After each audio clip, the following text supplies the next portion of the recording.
Aha! We continue. Oh, God. This is not the form I want to take. This is the Purple Knight. Now, back to the Viper.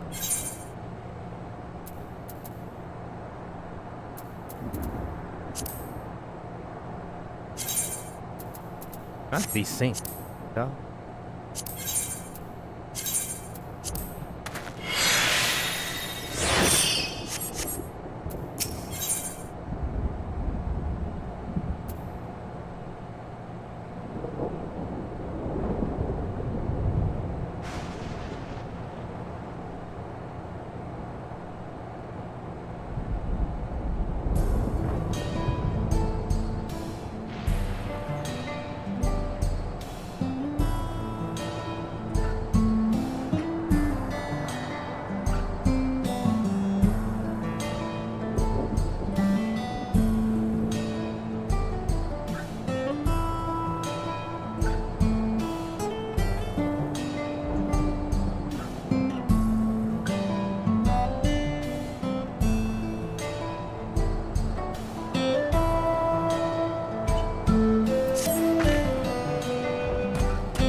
Rather than bore you with lengthy explanation, let us head back to the farm we passed earlier.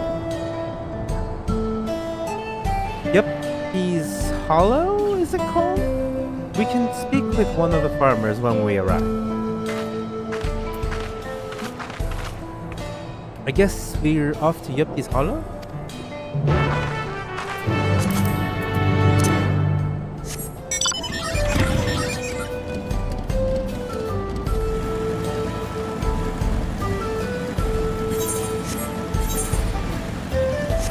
I did go around doing some air currents, so I did all the air currents. I just didn't do the air current.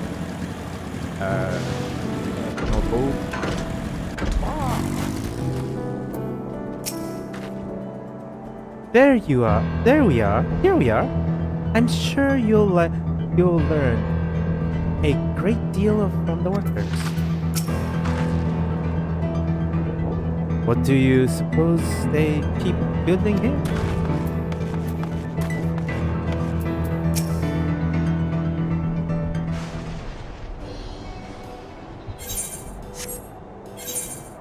Let me introduce you to the Hawas, one of the most experienced farmhands in all of Alexandria. She's well versed in myriad farming techniques, including the wealth of knowledge she has shared with the other farmers. It is what has allowed this place to flourish. Queen Sphene, to what do I owe this sudden shower of praise? My apologies for the interruption. I am come with guests from beyond the barrier. They wish to learn more of Alexandria, so I invited them to see how our crops are grown. I do hope that's all right. So the rumors of visitors from the outside is true. What manner of host would we be to deny them a look around? And I gather your majesty also intends to check on things here? You know me too well, Mauwas. I thought to seize this opportunity to see how the farmers fare and perhaps pepper them with a few questions. And though I do so enjoy observing and taking part in the work too. 'Twould appear we have her permission, so please, walk the grounds at your heart's content.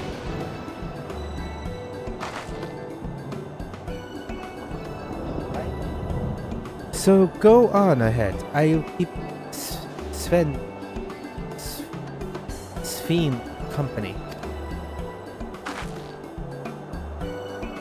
Don't understand, I am not the suspicious type, but given our positions it would make sense for us to go around together, wouldn't you say? A fair point, but be sure not to let me out of your sight. I shall remain under Waklamat's watchful eye. Pray come find us after you've seen your film and spoken with the farmhands.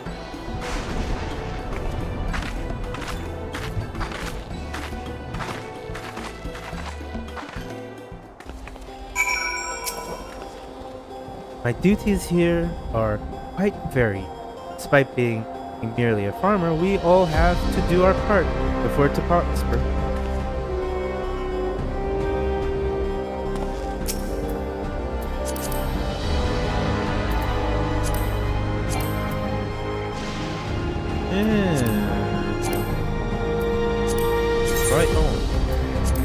Right on.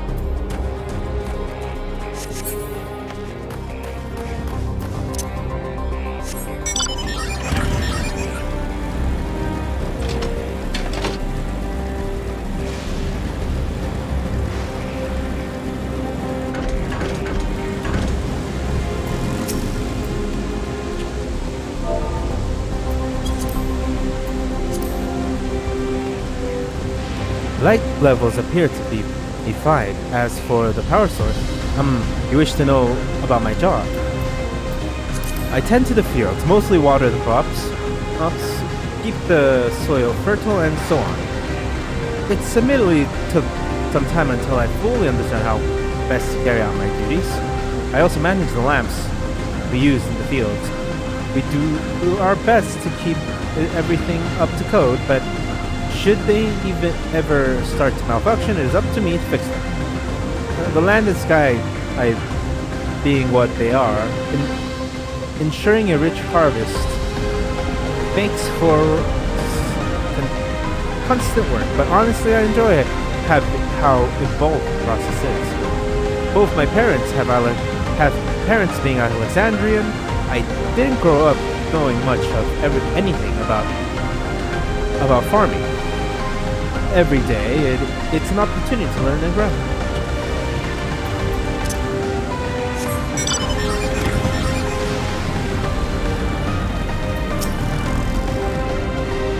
Oh, an unfamiliar face. I gather this is your first time on site then?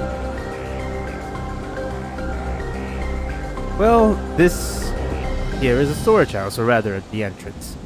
The real storage house is underground. Much more spacious and equipped with a temperature-regulated system to keep the harvest from spoiling. Since the entrance is so small, it's much easier to prevent wild beasts from wandering inside, which also makes it a viable facility for breeding and raising livestock. We've even got a few beds down there for emergencies. My parents often complain about how Alexandrian technology and electropes complicated our life, but it's just a matter of learning how things work. Take my job for instance. I'm presently overseeing the storage for harvesting crops. They'll be taking up the tower for processing, and from there they'll find their way to every dining table in Alexandria. The work is hard. I'm not deny, but still, for great satisfaction in what we do.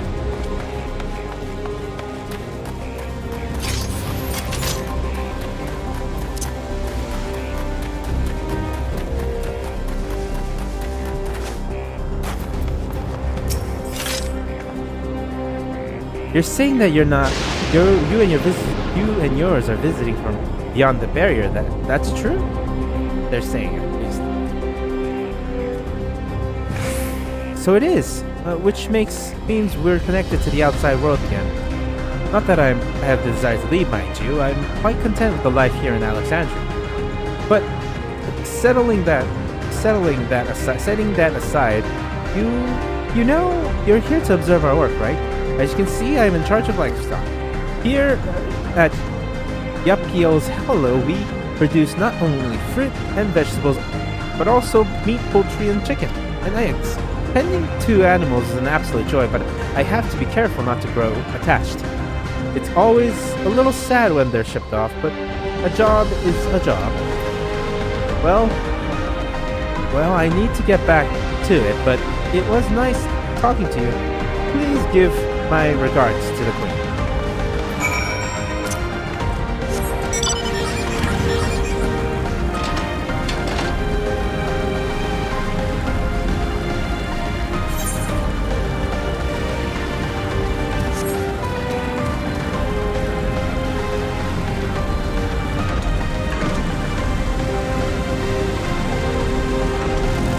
Is that a truck?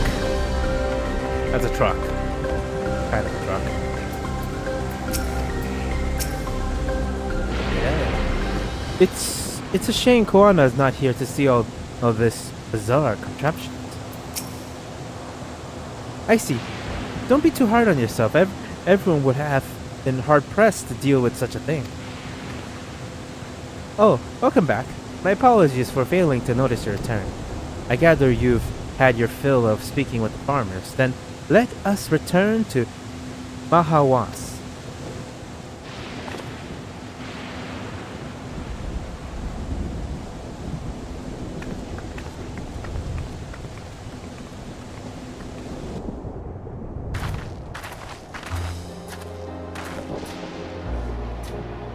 Well, what is your impressions of the farm?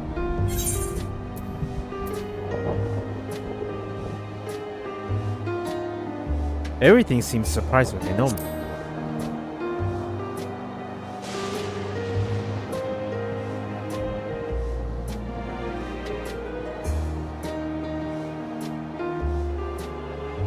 Oh, that's comforting to hear. Your words serve to affirm that my people do not work with undue strain. And what do you think of our little tour, La Matia? What did you call me? Oh, was that improper? My apologies. I heard the others call you by that name, and I thought. No, it's fine. As you said before, we're not need for titles of familiarities.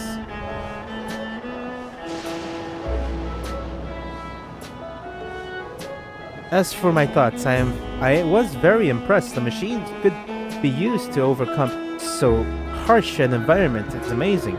I've never seen anything like this. The feeling is understandable. Indeed. Many still find the machinery behind me baffling.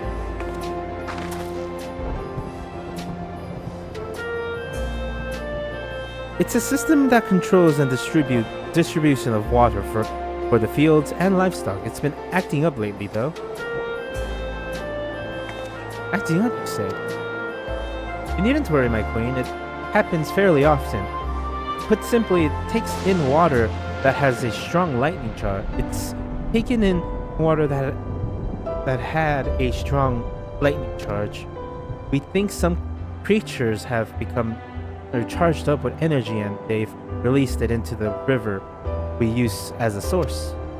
The system will return to normal if the creature was dealt with, but I'm reluctant to beg of the army.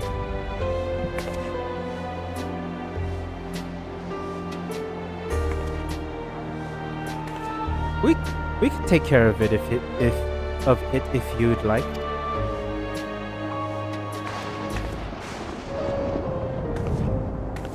It's most gracious of your offer, but it is much too dangerous. Oh, it's no trouble for the vow of resolve to really roll out.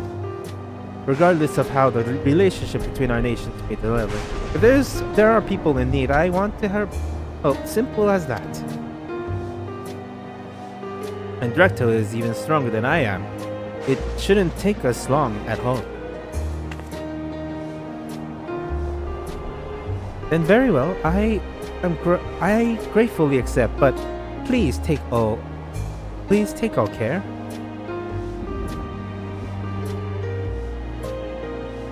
This ought to go even faster if you and I search for lightning charged fiends on our own. Good hunting.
Wow, you really are strong.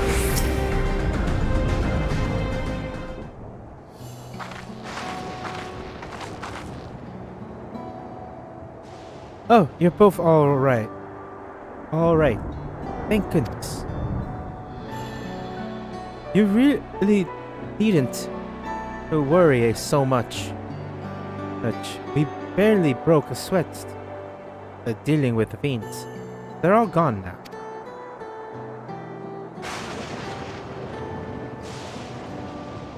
Of course.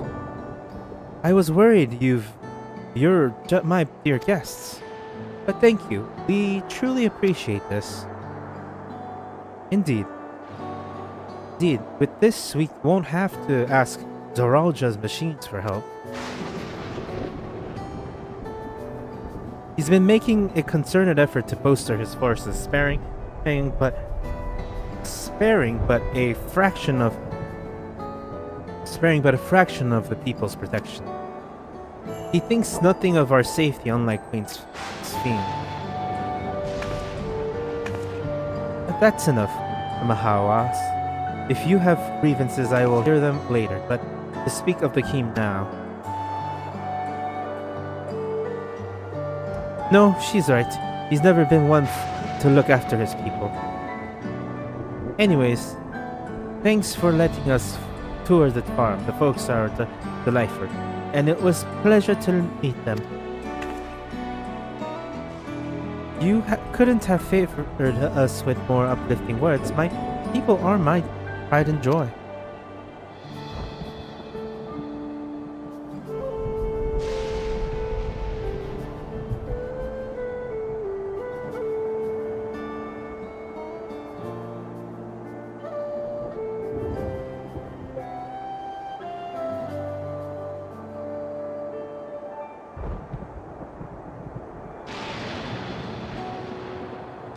And you never failed to let us know, nor how much you care. Of course, you're my precious family, all of you. You seem good, Sphene. That I'll admit. But you'll forgive me if I'm not ready to lower my guard for the enemy queen just yet.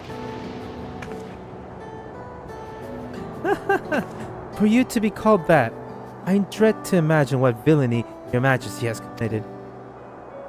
Well, come now, it's not a laughing matter.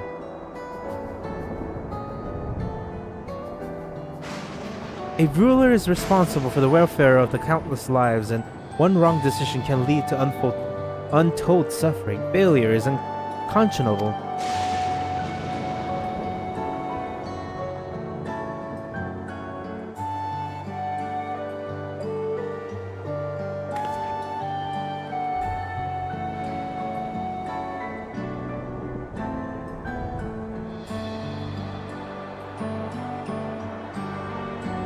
Now, I believe we are done with the farm. Let's move on, shall we?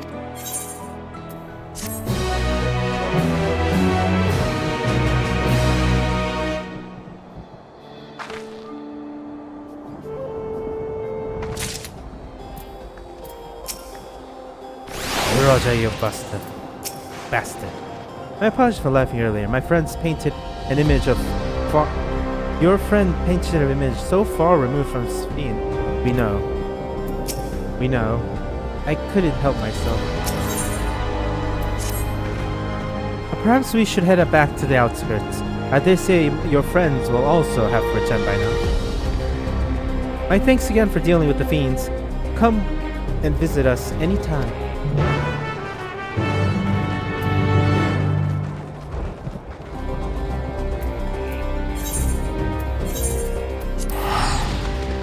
I have to take care of something, so I'll be back in a bit.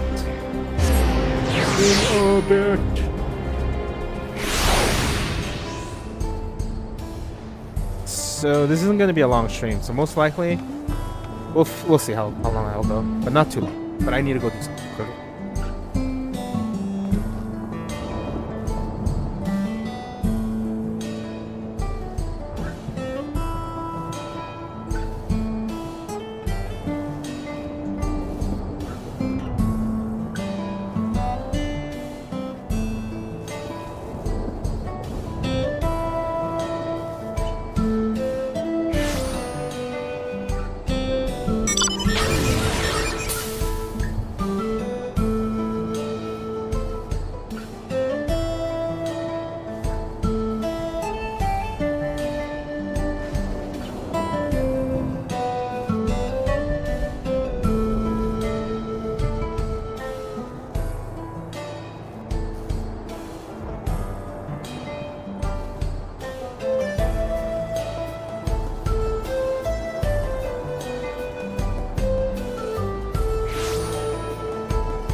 Alright, I'm back.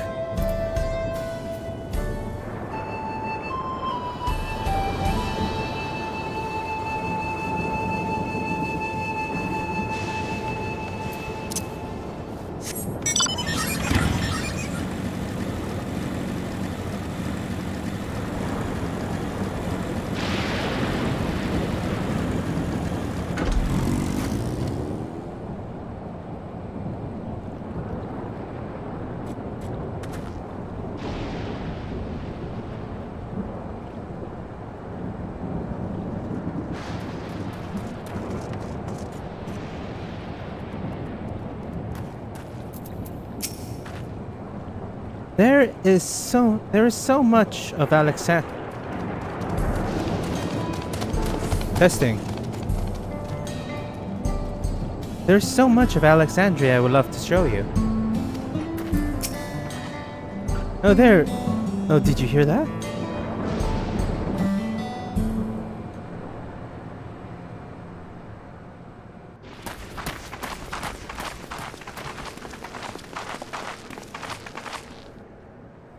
What's happening over there? It's nearly time.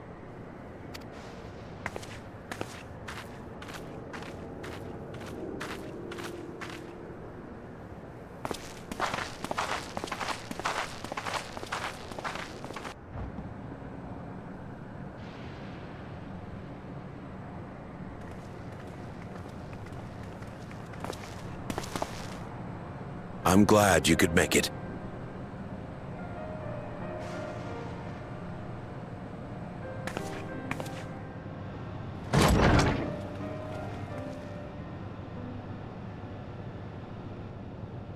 Are you with us? Queen Sphene has come to see you.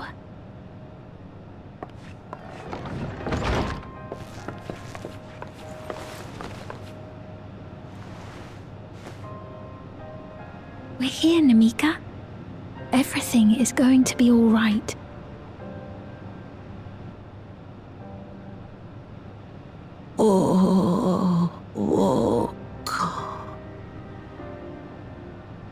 What's the matter, dear?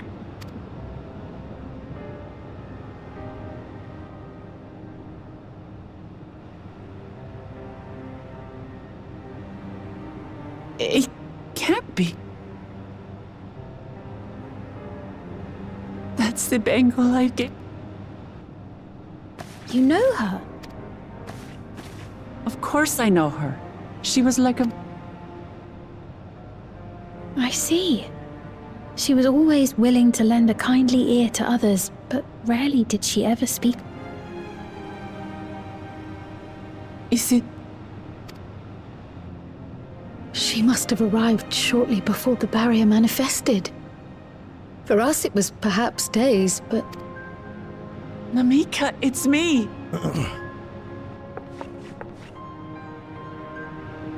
I'm afraid her time with us is nearly at an end.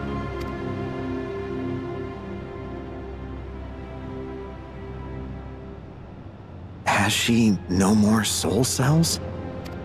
She always used hers sparingly, but at her age, it wouldn't make a difference.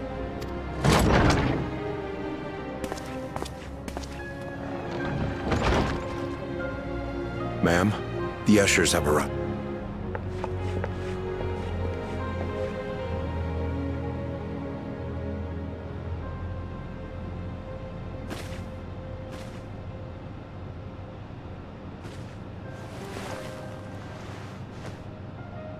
Thank you, Namika, for your many years of friendship.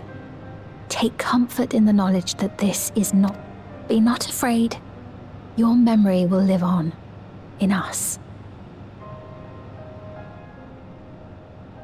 living on in memory. The giants share a similar belief.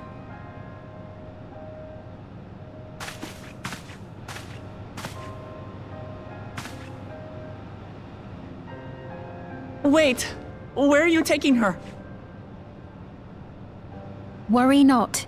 She is being escorted to a medical facility in the tower. There we will ease her burden. I had hoped to make arrangements for her sooner, but she wished to remain here for as long as possible. I could not bring myself to refuse her.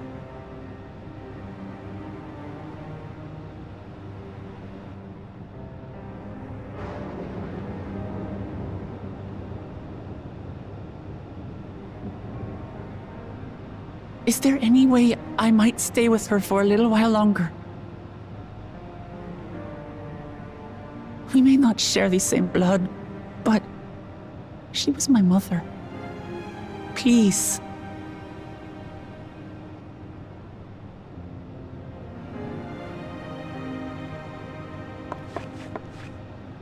Let us give them some time alone.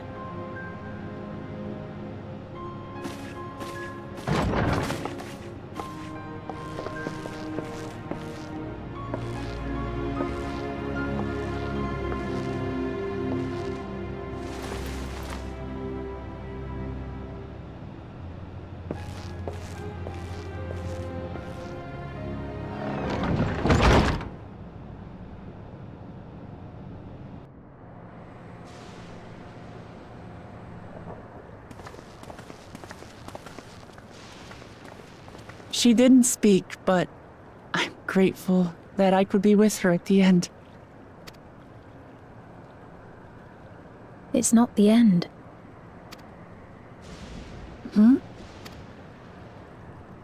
Oh, nothing. I was just thinking that we have much to discuss. Where shall we begin? With what we can be reasonably certain of, perhaps.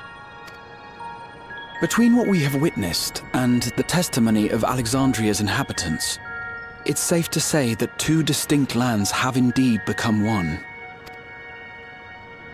What's more, having met Namika, there is no denying the divergence in the passage of time. Taken together, these phenomena strongly suggest that some manner of cross-rift displacement has occurred.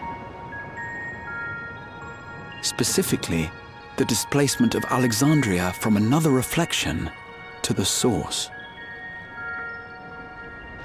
It does seem the most likely explanation.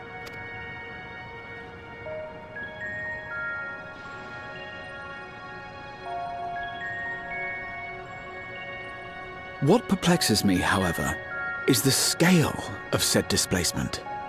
It far exceeds what could conceivably be achieved with a void gate, or even with the Crystal Tower. In essence, we are dealing with a localized instance of dimensional compression. The Ascians would no doubt liken it to a rejoining. Which invites the question, how was such a feat accomplished? I wish that I had an answer for you, but this talk of reflections and dimensions is well beyond. I can only tell you that we lived peacefully under the barrier's protection for many, many years. Until the day that peace was... If I may clarify, the barrier predates Alexandria's displacement. By several hundred years, yes. To when the continent we call home was ravaged by a devastating cataclysm. The barrier was erected to isolate us from the surrounding land's noxious influence. I see. And it was only later that it was whisked away, along with its contents, by means unknown. In other words, Sven's as lost as the rest of us, right? The Alexandrians didn't mean to end up in Tural.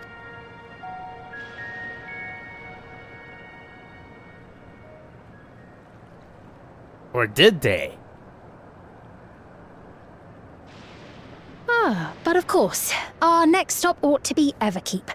That tower over yonder. Once you have been registered as my guests, you will have access to Solution 9 and its residential district, where you will doubtless gain invaluable insight into Alexandria's state of affairs. Unfortunately, I cannot take you directly to where Zoraljar. That you'd let us in it all goes a long way toward proving you're not content to let Zoralja do as he pleases. But we're not talking about a simple difference of opinion here. I've come to avenge my father. and to do so, I intend to take Zorolja's life. Are you willing to stand by and allow Alexandria's king to be slain? A fair question. Permit me to answer it thus. My people come first. Their welfare is paramount. I will do everything in my power to keep them from harm.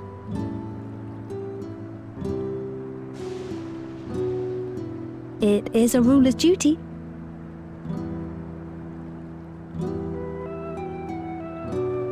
Now, I am off to register you at Everkeep. It may take some time, but you shall find the entrance open to you in due course. Oh, and ere I forget, your mother, Kafkiwa? You might try the Thunder Yards to the east. Kafkiwa. The Thunder Yards? Is that where she is? I'm afraid I can say no more than that.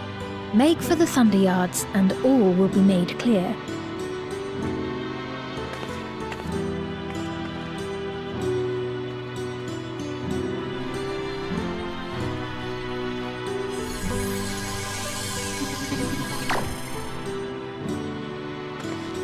It's not as if we have other pressing business. Not until we can get into this Everkeep, anyway. Thank you for earlier. And for being a friend to Namika these past 30 years. It means a lot.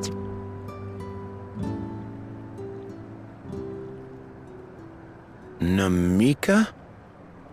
I'm sorry.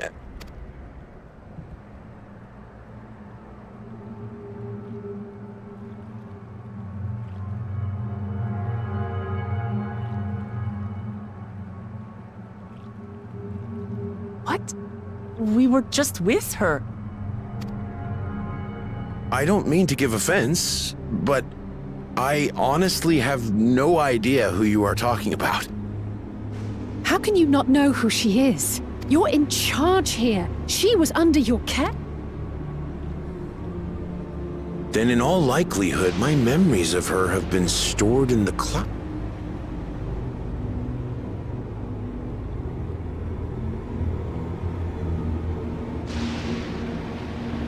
Any person seemingly forgotten without reason is probably there.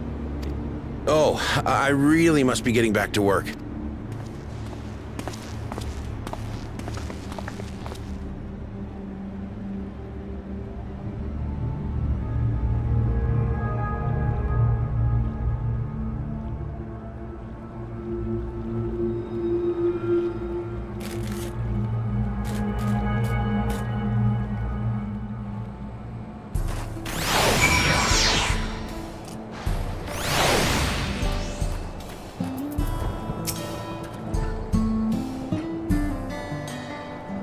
Never seen nor heard of anything like this before. As far as I could tell, Repon genuinely has no recollection of Nami. We'll see how it is with our other people. This is very unsettling. What's going on? Why would Horian suddenly forget about Namika? As if he never knew her. Could the same thing have happened to others as well? I don't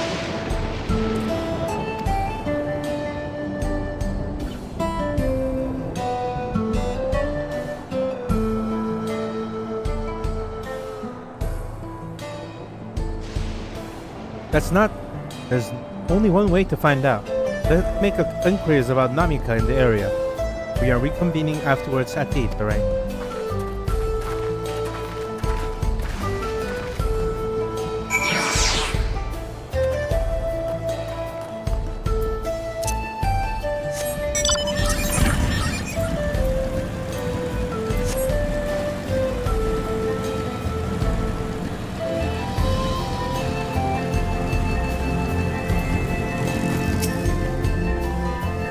Only one from Namika.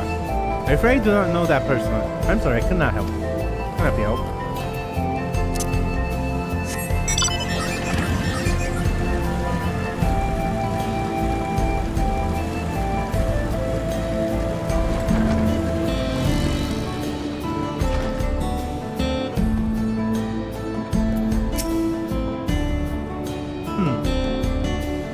do recall caring for someone until recently, and you say it was a name named Namika. Well, I can't say for certain if it was her. I wouldn't worry. I'm sure she's just been taken up to the cloud.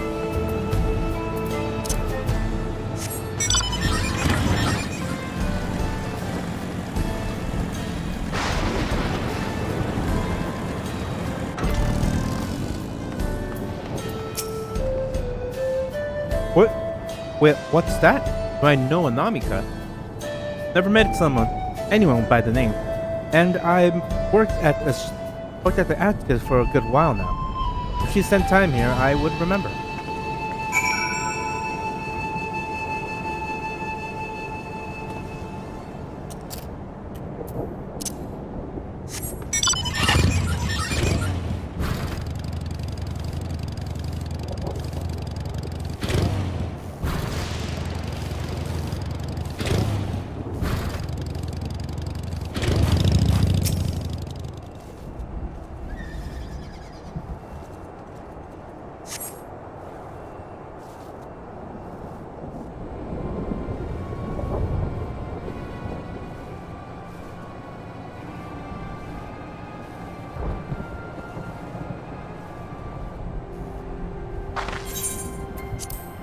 So it is the same for everyone. Not a single person remembers Namika. It's as if the memory of her has been purged from their mind. While such a thing might be done with magic to alter the memories of so many at once, would be a tremendous undertaking. We would have felt a surge of effect corresponded to the act too, and I sense none at the moment.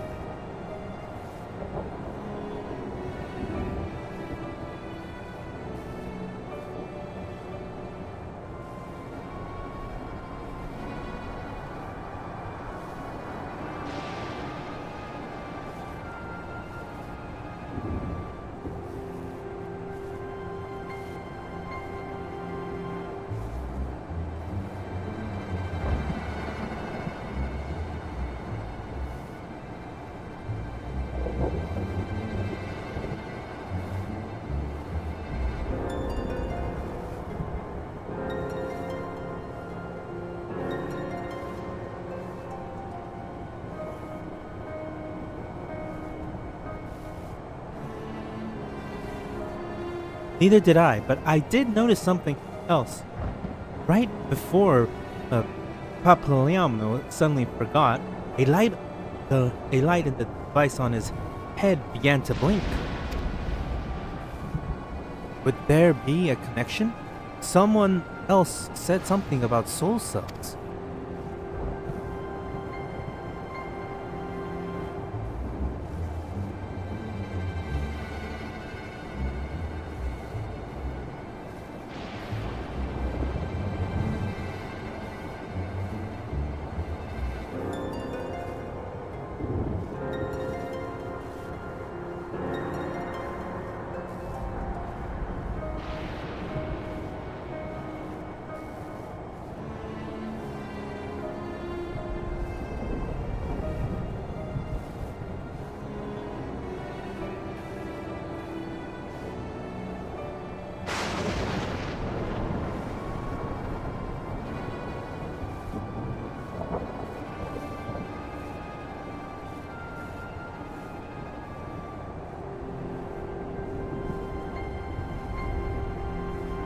But who might be asked about this?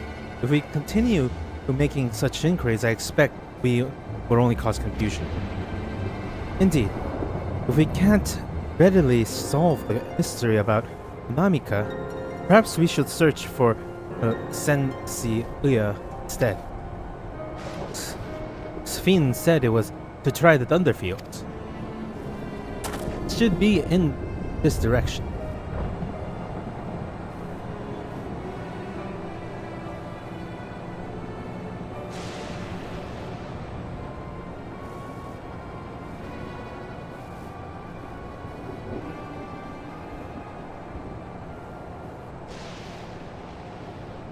Impossible.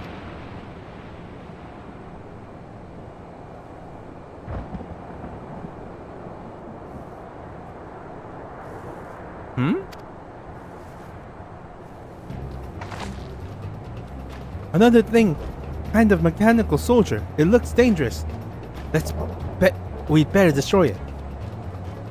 Wah!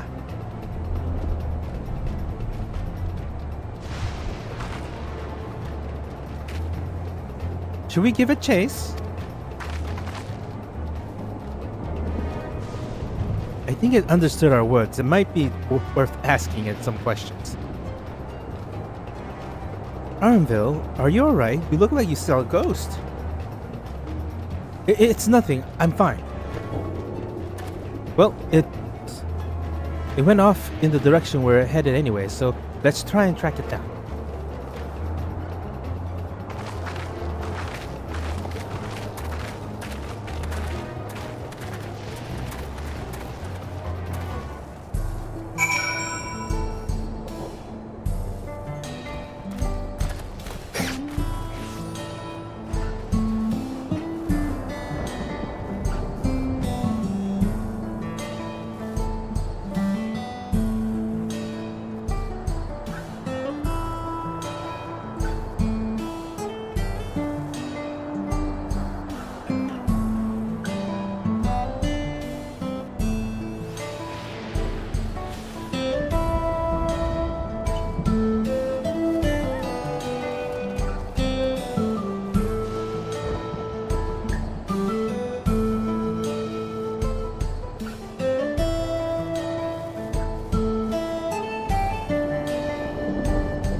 Apologies, I needed to take care of a few things.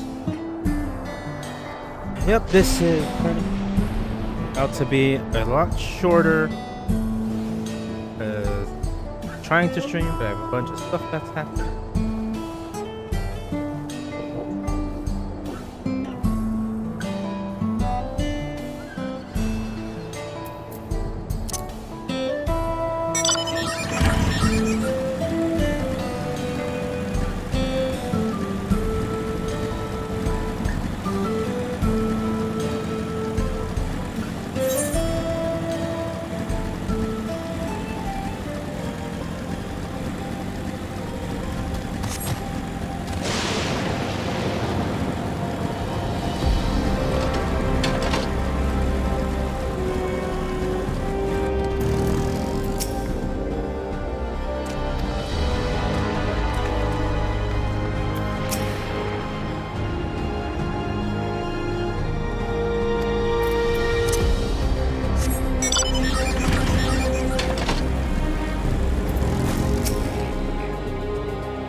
You found it?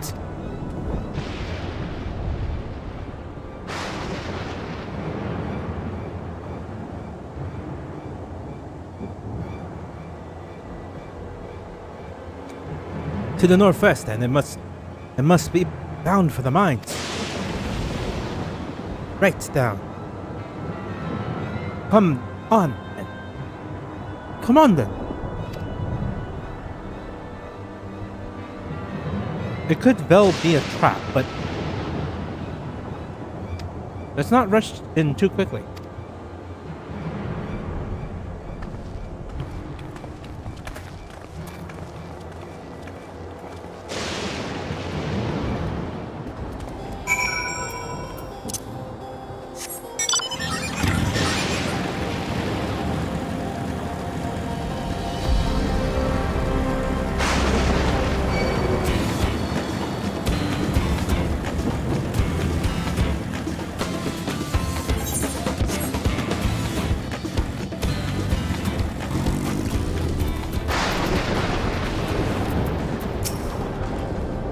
It went in here?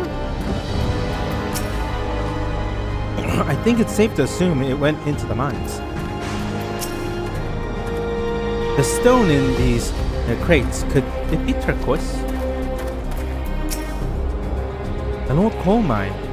It appears to have long since been abandoned, like so many other places.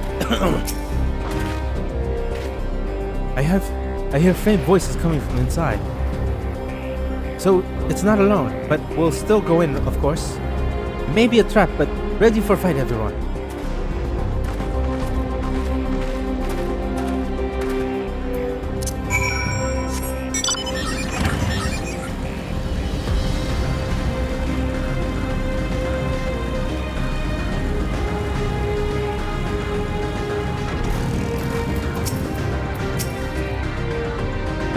It would appear no one has worked these mines for quite some time.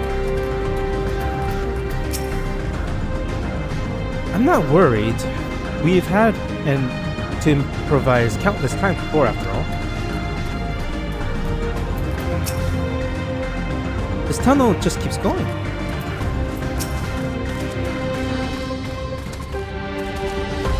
The device made with electrodes.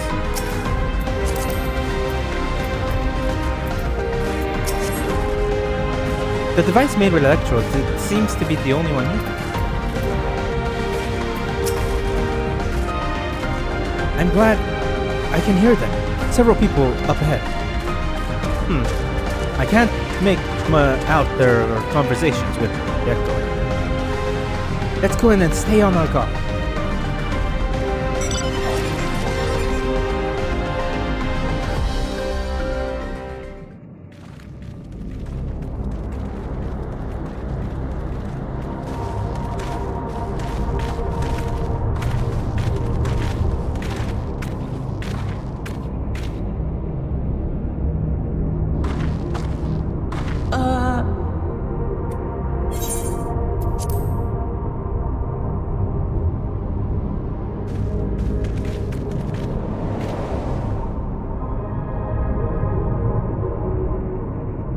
What is this?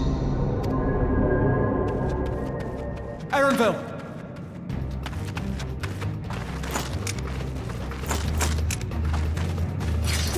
A trap!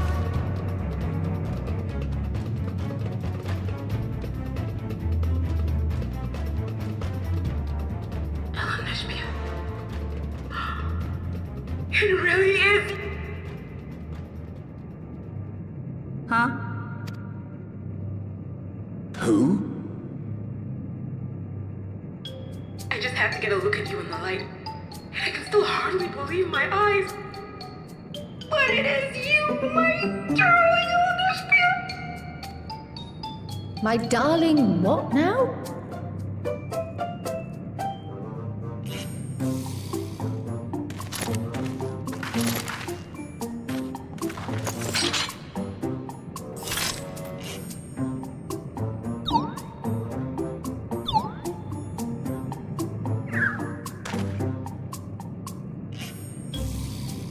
Oh, it's so good to see you, my fussy little bun bun. But what are you doing here?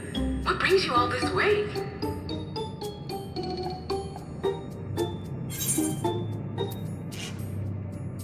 Fussy little bun bun.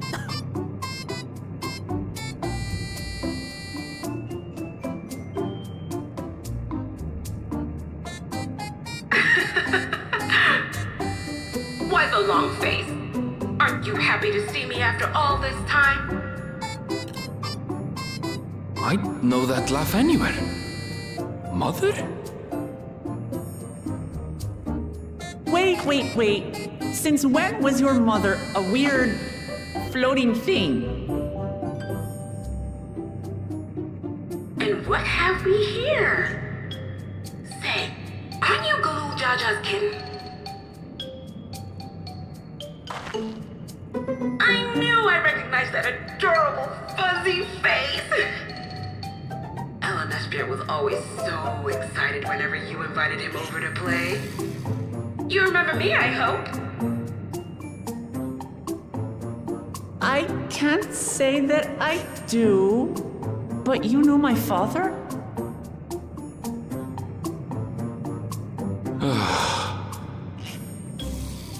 Appearances notwithstanding, it would seem this is my mother, Kafkiwa. I'm sorry? Oh, but this won't do. Come in, come in! Friends of my Eldersphere are always welcome. All I ask is a little forewarning, but no.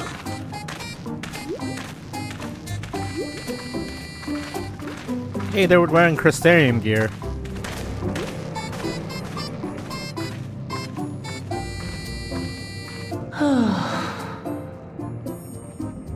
Just when I thought I was starting to get a handle on this place. How are things still getting stranger?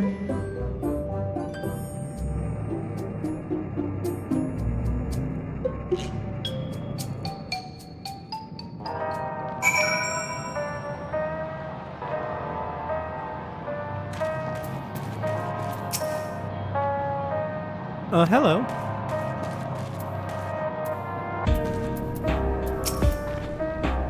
I can't say I understand what's going on, but at least Siachi is safe. Aranville's mother is a floating machine, right? That makes about as much sense as everything else thus far. The Alligans have machines that control remotely. Is she using something similar to communicate with us? At this point, I doubt anything could possibly surprise me. As far as I can tell, this is indeed my mother. I can think of few people in this world who are quite so spirited. But as to what's happening, we'll need to talk to her. Let's hear what she has to say.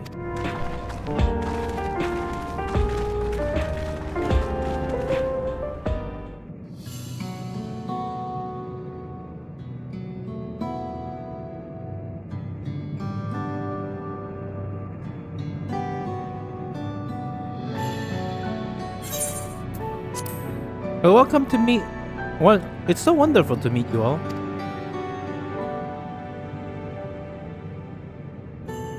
And the students of Baldessian.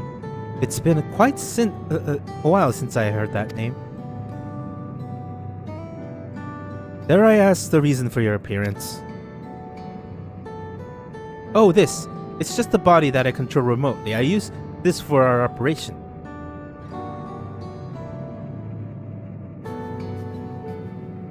We're members of the resistance organization Oblivion. We call ourselves, and our goal is to thwart Jarul Jaja's ambition for conquest. As leader, it's prudent that I remain where I can't be easily found. I see, whimsical appearance notwithstanding, yours is a serious cause. Right, you are. The truth is, to be told, Oblivion was founded for an altogether different purpose. And that is, as I expect you've already noticed, everything you see within this dome, the building, the people, the very earth beneath our feet is is a fusion of two worlds.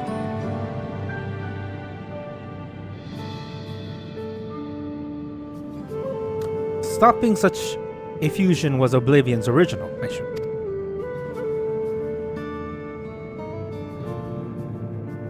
And does this mean you know who or what is responsible for it? I'm afraid not.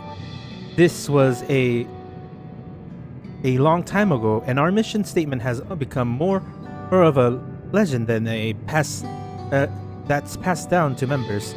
By the time we joined, our sole objective was stopping Zorolja.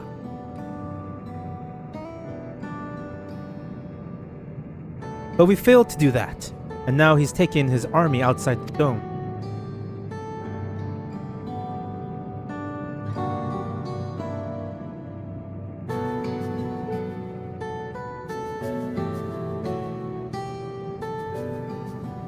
None of you wear those strange devices on your head. Does that have anything to do with your work?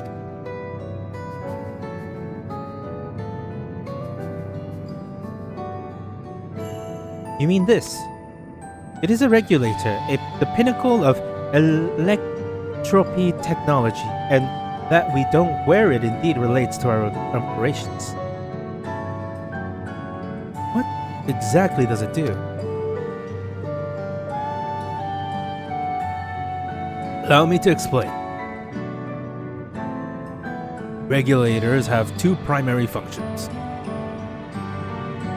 The first is, as the name suggests, is a regulation of the wearer's reserves of soul. Shall they die, the regulator expends a soul to bring them back to life.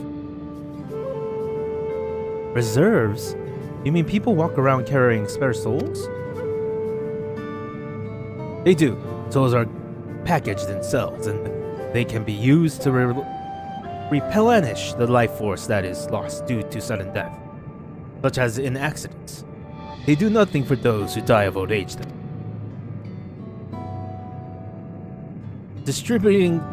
Distributions of soul cells is based on one's work evaluation to encourage exponentiary's performance, one fulfilling their duty. Souls are a common resource and payment for services rendered.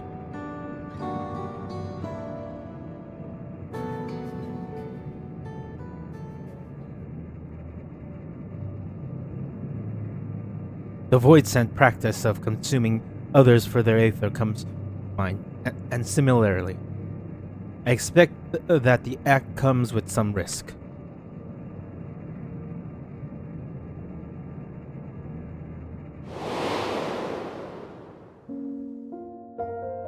Zero.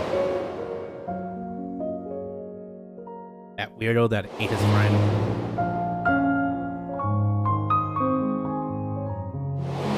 Zero miss.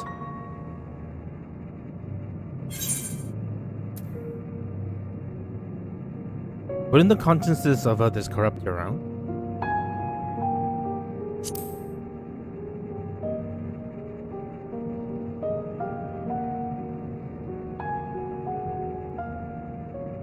This is prevented through memory management, a process in which regulators also play a role. Memory management? And that's the reason for everyone has forgotten Nameki's existence.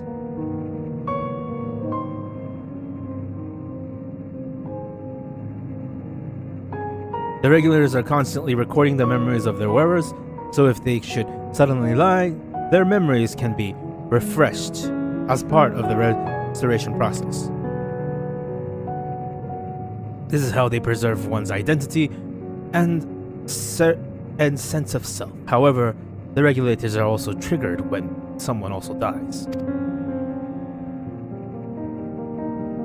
Reason being is that regulators forcibly extract memories related to decease of anyone wearing one. Why would they do such a thing? It's a kindness bestowed onto the people by Everkeep's core system, so that no one has to suffer the pain of loss.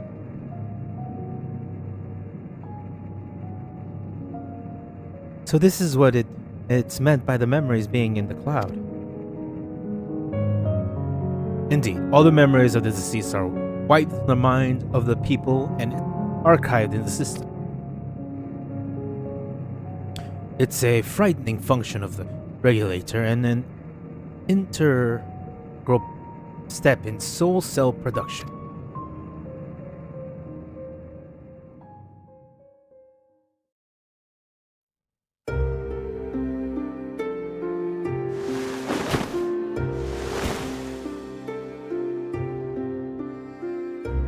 You see, when a person dies of natural causes, their soul is temporarily housed inside the regulator.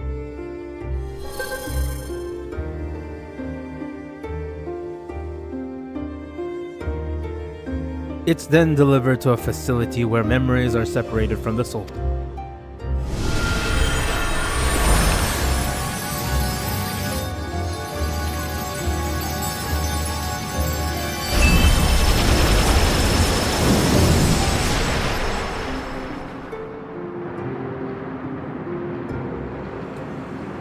The result is a fresh soul cell free from impurities, ready for distribution and consumption.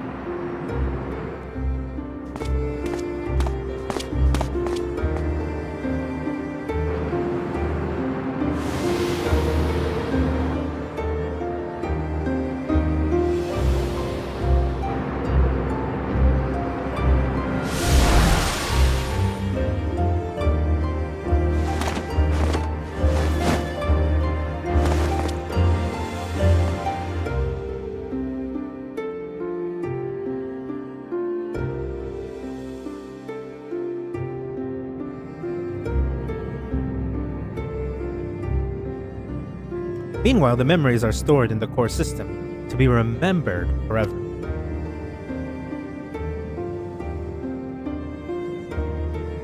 And this is why people are happy here. On the surface, it's similar to the Yokyu philosophy, but I see nothing noble or comforting in it.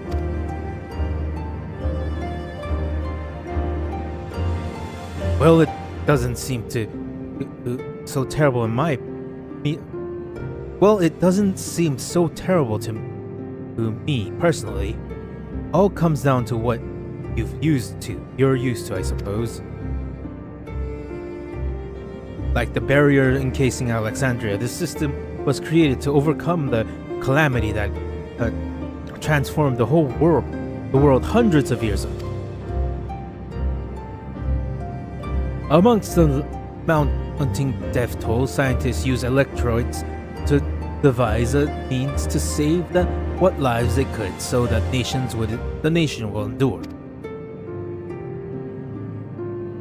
So this is a society whose reflection was already rejoined.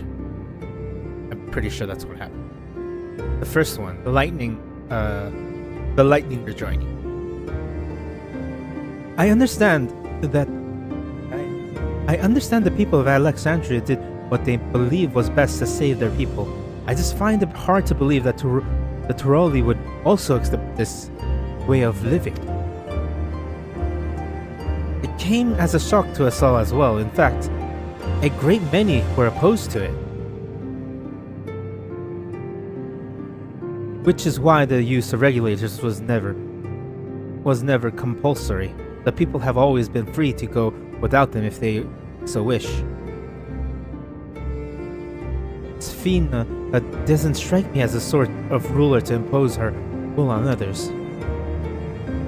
Ah, so you've already met. She's the one who suggested we come to the Thunderfields in the first place. She also said she wants to help us stop Zoroja. Awfully kind of her to point you to my direction, and to speak so candidly as well.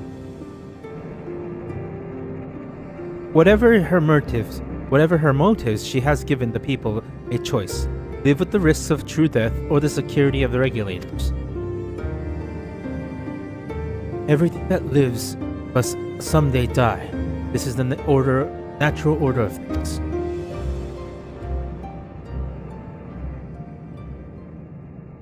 Quite right. But however you feel about them, it will be easier to understand what the regulars are capable of if you saw it for yourself. I know just the person to show you, and as luck would have it, they should be starting work right about now. Who are we going to see exactly? Come with me and you'll find out.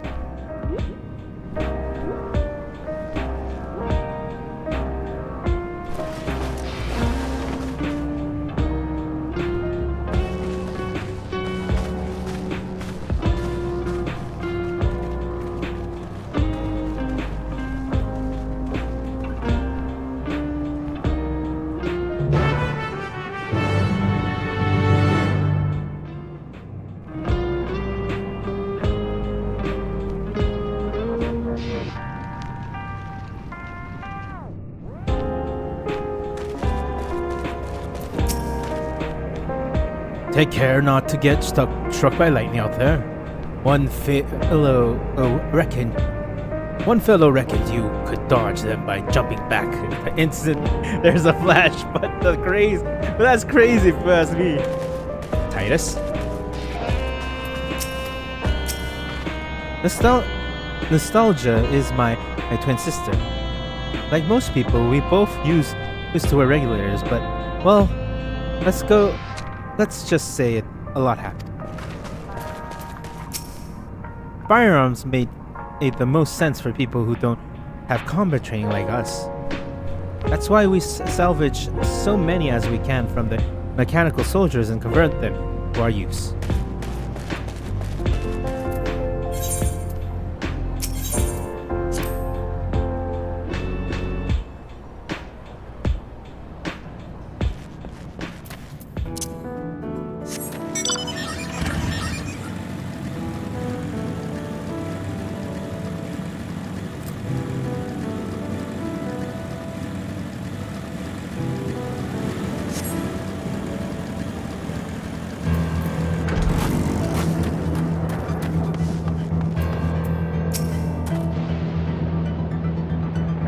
to alter the memories of the populace, at which precision is no small feat. So these regulators are to blame for everyone forgetting Namaki, for forgetting what a wonderful person she was. What does she intend to show us? I'm sorry, but I just can't accept the idea of using souls as a resource. We're to see how the regulators work, but how? Everyone here? Good. It is the responsibility of the Dawntrail hunters to find any fiend found wandering the area. We're to meet an acquaintance of mine, Drac'to, one of these hunters.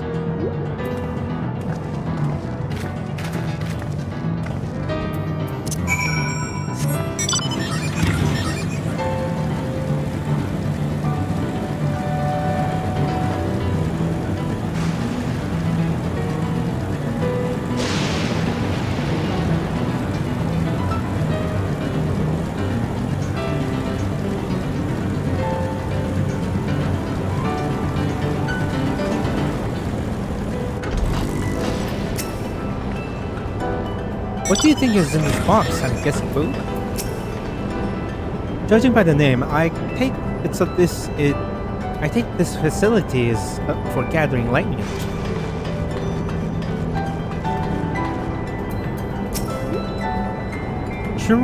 Shrika will show you what life can be, like wearing a regular. Let's get this over with. While I am not blind to the potential benefits of these regulators. The risks inherent in giving other parties the power to alter your memories cannot be overstated. Never mind the ethical considerations of using souls in such a fashion. Given the opportunity, I should very much like to study electrodes on behalf of the students.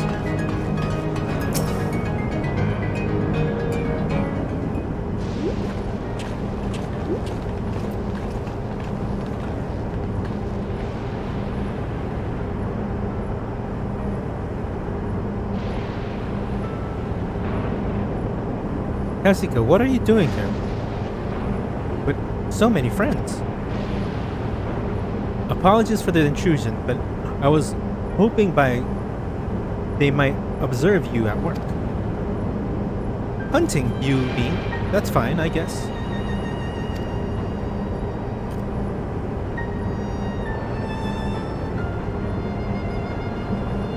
Hold on, I assume they are wearing special regulars like Queen Sphina's crown, but they aren't wearing any at all. It's too much danger to be faced without one. What if they were struck by lightning or attacked by beasts? I can assure you, though, they're all quite capable of looking after themselves.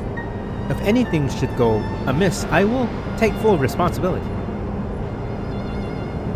Well, I don't say I didn't warn you. Danger aside, this isn't really much to see. Calcia said you're a hunter, but wouldn't it be easier for these mechanical soldiers to guard this place? It would, if not for the fact that they're weak to lightning. The Thunderfield being what it is, they've been ordered to steer clear. Some good they are, but the facilities are vital to the upkeep of Alexandrian infrastructure, so it falls to hunters like me to deal with any fiends. Given the danger, we're well compensated for our work. It's a perfect profession for anyone looking to build up savings. The special selection of souls for hunters isn't terrible either.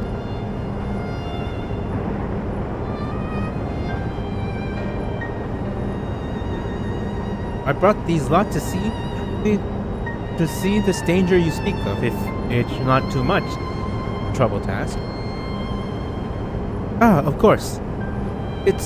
In which case, it will be a shame to waste any efforts on just any old beast. You all can handle yourselves in a fight, right? If you cause a ruckus slaying that what creature you see nearby, the chance to draw out something worthy of demolishment.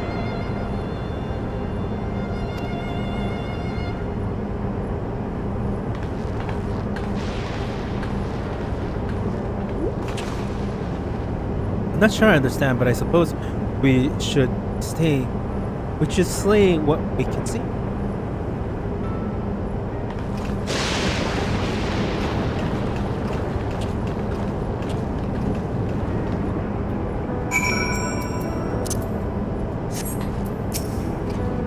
I'm afraid I must leave the fighting to you. My fuzzy little bum bun was never any good at fighting, and this body of mine isn't suited for it either.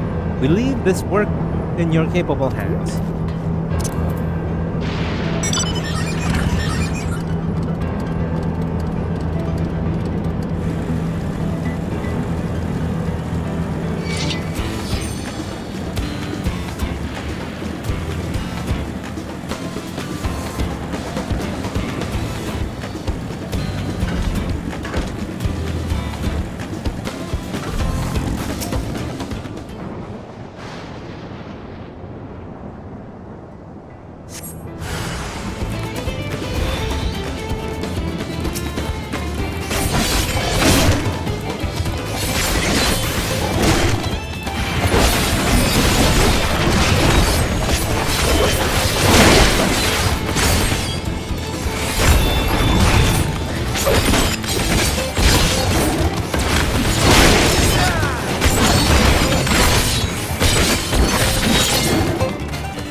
This one will do nicely.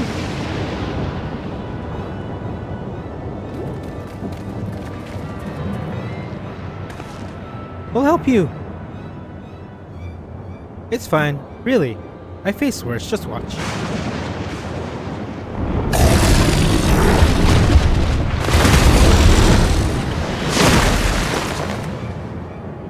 I don't like the look of it. Let us go. Look out!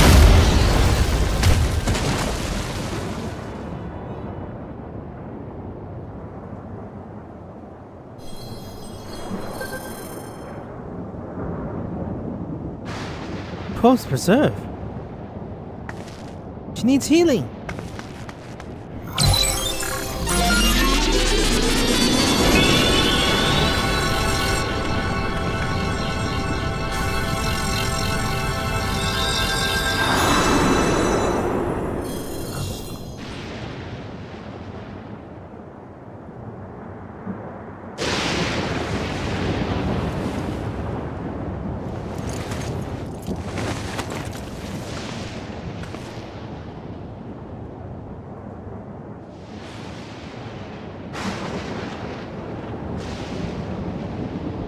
That was embarrassing. The bastard caught me off guard. What Are you mad? Seriously, let us help. I told you not to worry. It'll only take a moment.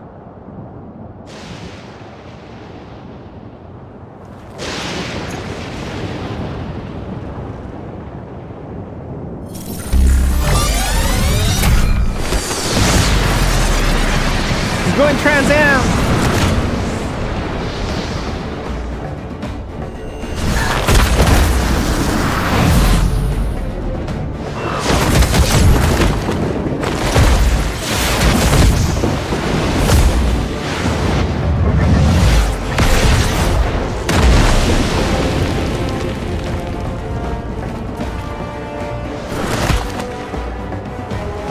Berserker mode.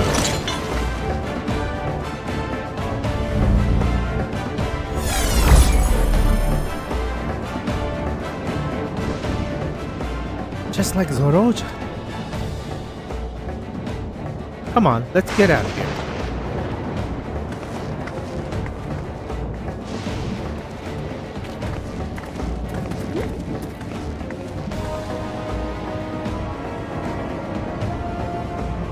That's also a function of the regulator?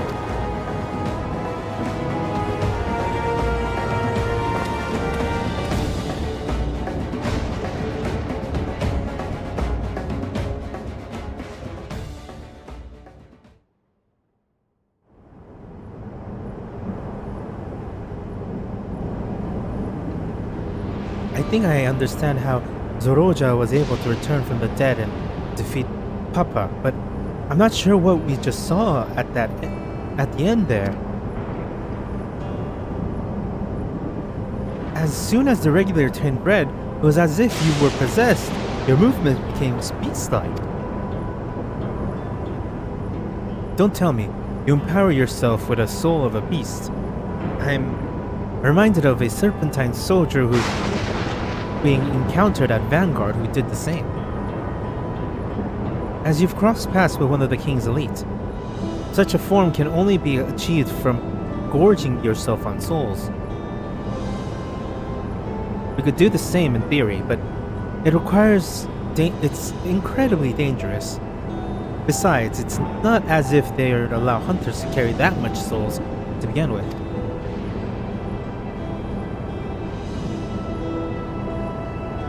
Well, I should be getting back to work. Take care.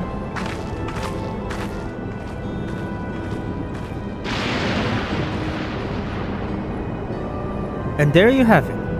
Regulators can be loaded with two kinds of souls. Those of people and those of beasts. The souls of people can be used to grant the user a preternatural strength. Naturally, you can also be used to ensure no one suffers an untimely death. And what about the souls of beasts? They work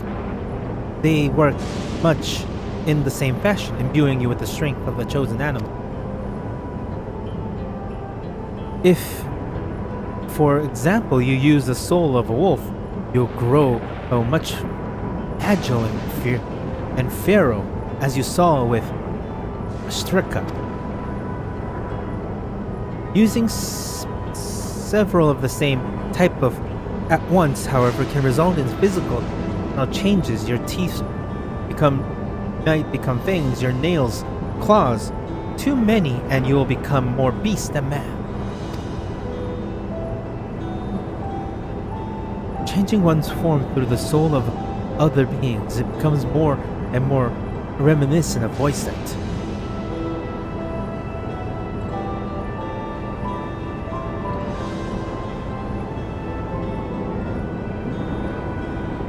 Yet, unlike the Void, where the circle of death and rebirth is simply broken, souls here are forcibly taken from before they reach the etherical sea. Difference its meaning to achieve similar ends.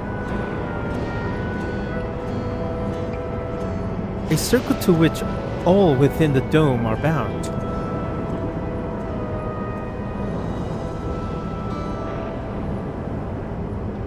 This is wrong. This is all wrong. It is indeed hard to accept, being so far removed from our own beliefs. Perhaps more shocking is that the technology to achieve all this was developed hundreds of years ago. The civilization and the reflections are surprising indeed.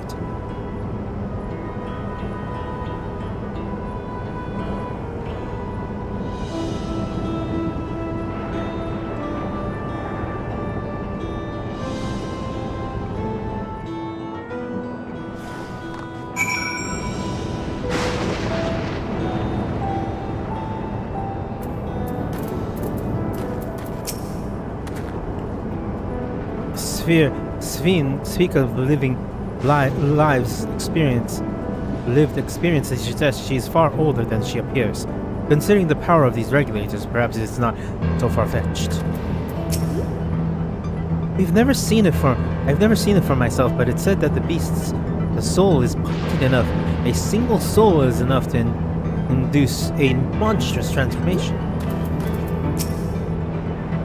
When Emmett Tsohg spoke of surprising civilization and other reflections, I wonder if he had Alexandria in mind. Having seen the beauty of an etherical sea firsthand, I simply can't accept what they've done here in Alexandria. I understand this is part of their culture, but it's not less disconcerting. While we all have our thoughts on souls, for now the important thing is we know the power Zoroja has at his disposal. Is it one thing to separate corporeal ether from incorporeal ether, but to strip memory from the soul entirely is unprecedented technology. This is no longer only to Rorogliol's concern. With his newfound power, Zoroja has become a real threat to the entire world. Indeed, he has to be stopped, no matter the cost.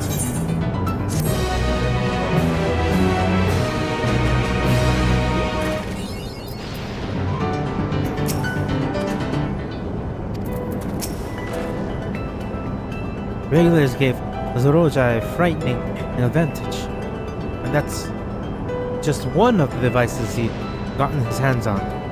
If we're to have a chance to defeat him, we have to learn all we can about the technology he has at his disposal.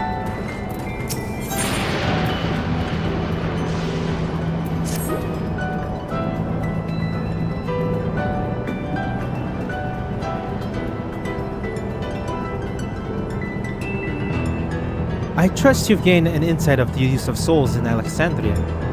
It's shocking, I know. I was overwhelmed myself at first. I expect you'll need some time to digest it all. But for now, let us head back to Earth and Sky. At this rate, there's something I want to discuss with everyone. Let's take a moment before we head into the tunnel.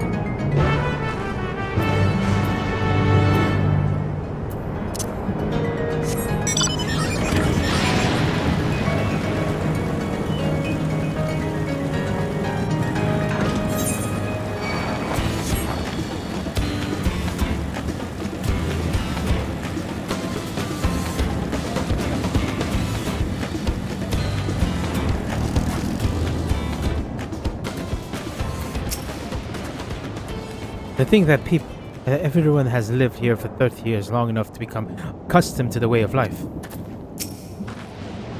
I understand the argument that we should keep an open eye if this practice is integral to the culture, but every fiber of my being rails against it.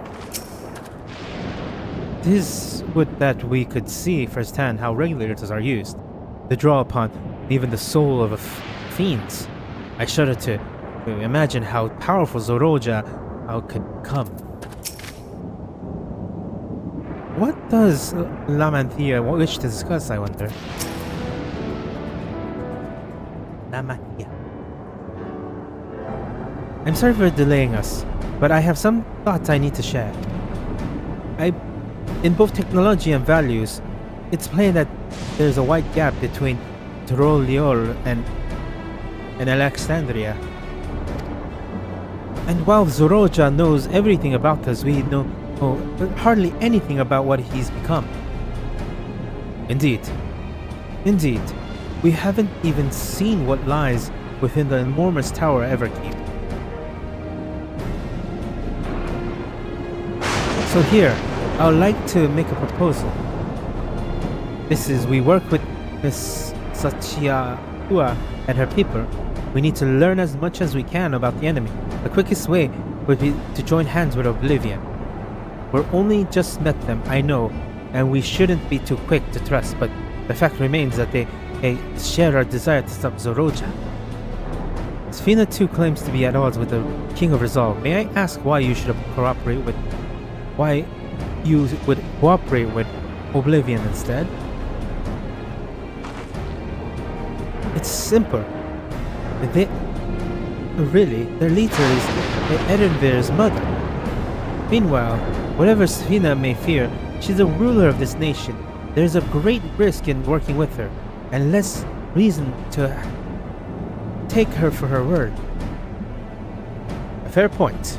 And knowing Zoroja, we must assume that his arrangement with Sphina was not made without some consideration. All I know is that it would be heartening to have allies in this strange land. I think everyone would agree that any help we can get would be wonderful. Hold on. There's no guarantee it's actually my mother behind that machine. Without seeing her in the flesh, we can't rule out the possibility of a poroi. If it turns out to be a trap, we endanger not only ourselves but everyone to roll the law. As you say, we have no proof that it is Sachiaua, but I made my proposal in full awareness of this. Whatever we're going to war or strive for peace, we need to learn as much as we can. Otherwise, we can't hope to do anything meaningful. As it stands, we know too little about this realm. We need to remedy that. We need to study the enemy, and then the time comes, strike down Zoroja for good and all.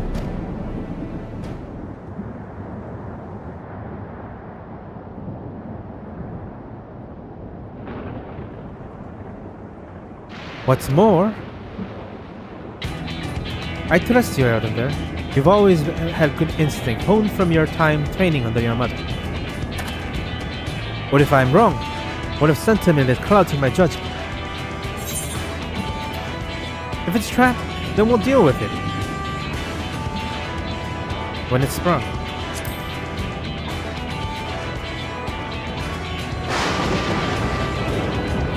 It's always that way with you. Fine. If you're set on this, then I say no more.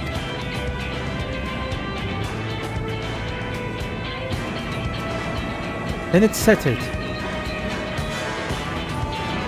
Let's head inside and secure ourselves some new allies.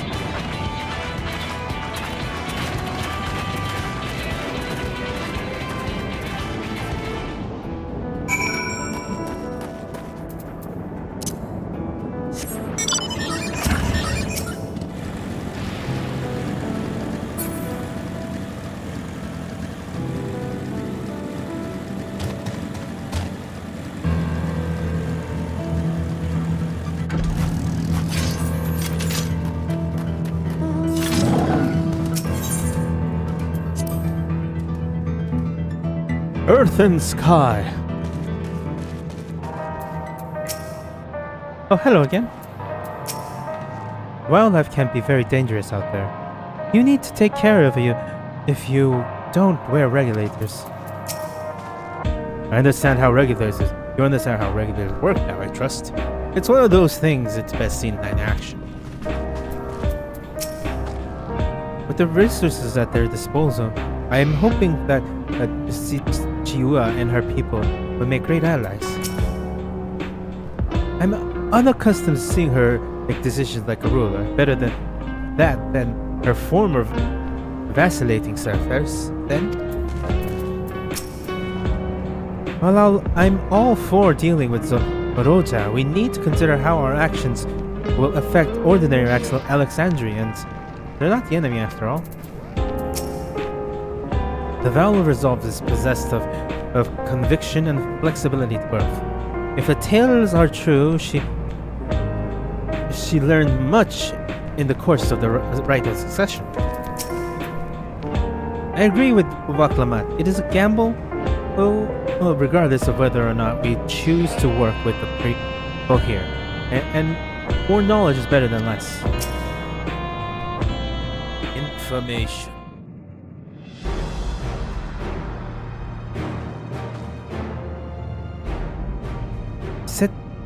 Seachia, there's something I need to tell you and your people. We came here for no other reason than to strike down the Zoroja.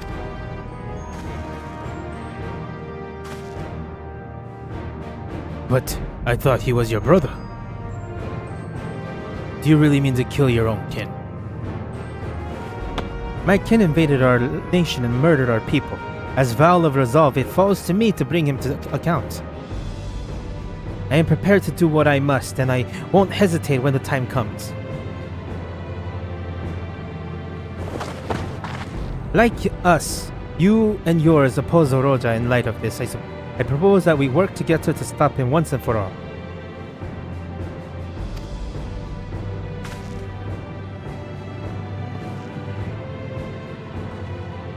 I realize this is sudden, but it's a gamble to trust anyone you're only just met.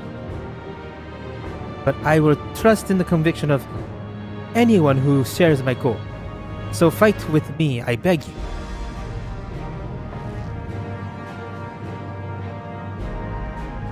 As you say, our goals align, and I don't doubt your resolve in the least. If you hadn't proposed working together, I would have done so instead. Truth be told, it's been tough going at it alone. While we've gathered ample intelligence, we don't have the strength to take decisive action. Besides, how could we not trust you? My only son is with you, my fuzzy little bun-bun. He's all the reason I need.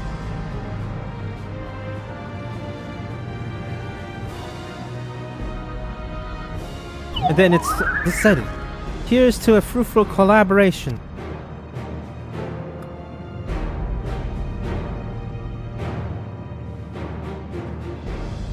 Thank you, Seachia. Everyone, together we'll achieve great things, I'm sure of it.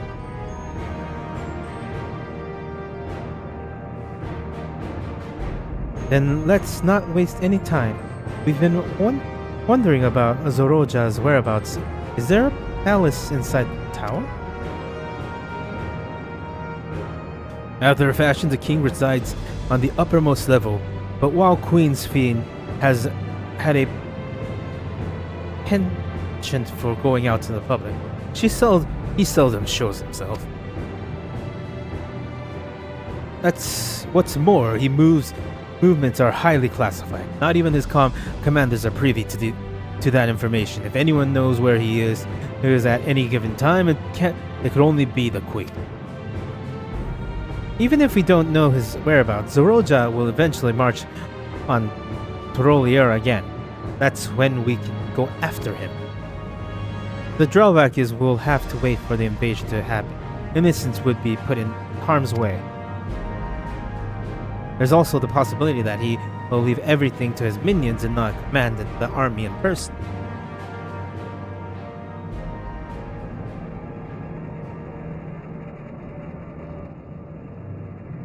No, he'll take the field. What makes you so certain? My brother has always yearned to surpass our father. That is why he attacked Torolio alone.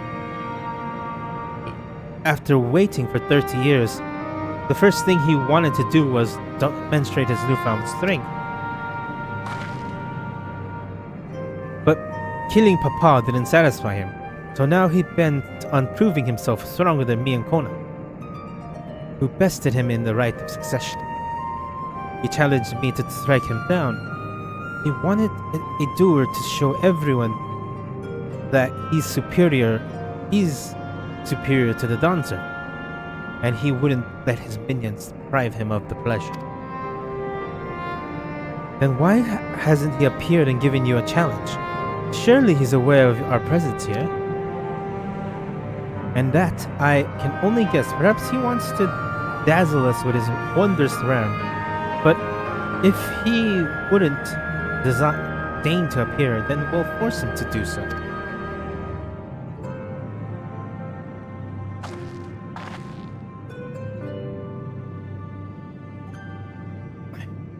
Even as we gather in intelligence, we might not move to attack him. Show absolutely no interest in a confrontation. Knowing him, he'll tire of waiting and turn his attention to Koana instead. We'll attack Toroliolar again, like he said he would. I see. If you believe this is the best approach, then we have no objection. Any campaign against Toroliolar requires that the Zoroaja lead his forces through Vanguard. We'll have outlooks keeping an eye on its day and night. Such a strategy is certainly viable if we proceed with it, though we should warn those outside. Indeed, we'll need time to prepare the defenses. I should be glad to coordinate an effort. I'm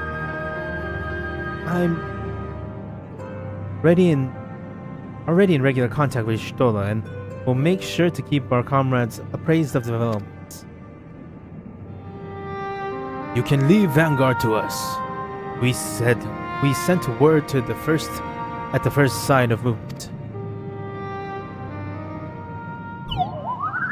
It seems we have a plan. While we wait for Zoroaja to move, we'll do well to prepare for battle, and it begins with familiarizing yourself with the technology that empowers him. To that end, I'll show you the Oblivion headquarters. Oh, I thought this place was it. You'd be impressed to know that we are located right inside the tower, in the residential district of Solution 9. Hiding a tree in the forest, as it were. The only question is how to get you through the checkpoint. About that. Sfina said she will make it as so we can enter without issue. She did? Curious. She's not supposed to have such authority over the Sentinels. If I recall correctly, her words was she would register us as guests. I see. Perhaps we're in the clear then. When you're ready, come and meet us at the tower entrance.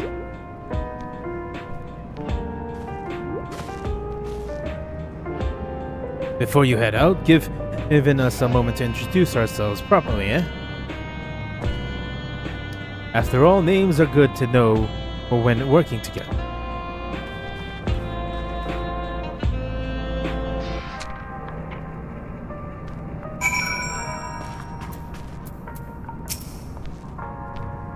Nice to meet you. If Carrion trusts you, then we'll do the same. If this isn't their headquarters, I can't imagine what the actual place is like. It's eerie hearing my mother's voice come from that particular machine. The intelligence that Kaliusa Ilua and her people possess will be very useful to our effects. Is it just me, or is Arenveld and Siua opposites in personality?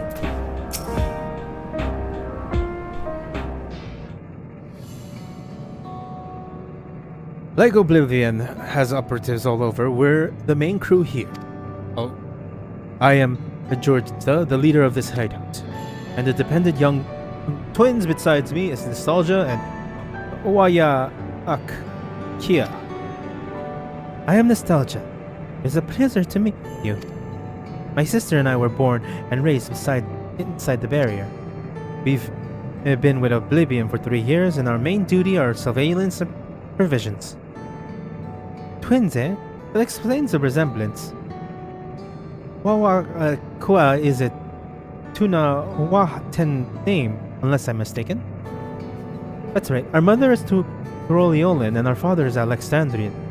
They wanted to honor both cultures. They're beautiful names. Thank you. Though I have no memory of my mother, I like to think I carry a part of her with me. So, what made you decide to join Oblivion?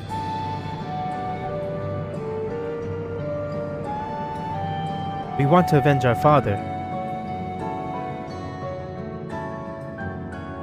Ambrosia was his name, and years ago he was taken away after a scuffle with a soldier over a disagreement. It was a minor incident, so at first we clung to hope that he would be released, but when months went by and no word from or about him, we made the decision to remove our regulators. We had already lost the memory of our mother. We didn't want to lose those of our fathers as well. They've all forgotten about him now, everyone who has known him. That bastard! Even here he thinks nothing of his own people. Sometime later, we were approached by a member of Oblivion. Hoping to get justice for our father, we joined the Order. I'm sorry, I don't mean to darken the mood. Oh no, I appreciate you sharing this. Together we'll avenge your father. Thank you. Something tells me you have what it takes. You introduce yourself too? Oh, go on. It's pretty much the same story for me. And while mine is a Tuna-Wahten name, I haven't the faintest how things are outside the barrier. It's my dream to go and see it with my own eyes, our mother's homeland. Once peace is restored, you may come and visit. The wilds are beautiful, the food delicious, and everyone's so nice. You will love it.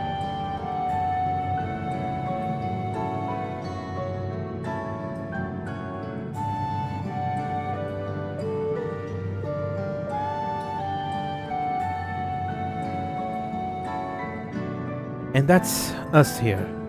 We'll meet ourselves, others in the back room. That's our headquarters. Some of them are a little eccentric, but they have good hearts. Oh.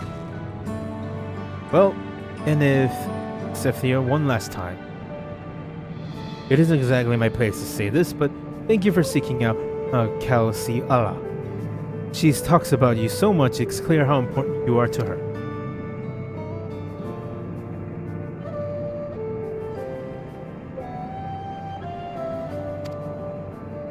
That's all. Be good to your mother while you still can, eh?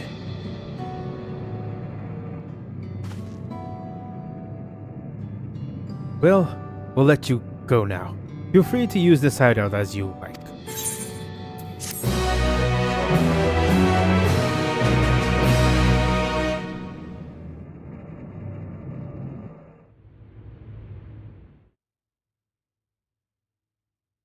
Meanwhile, Everkeep.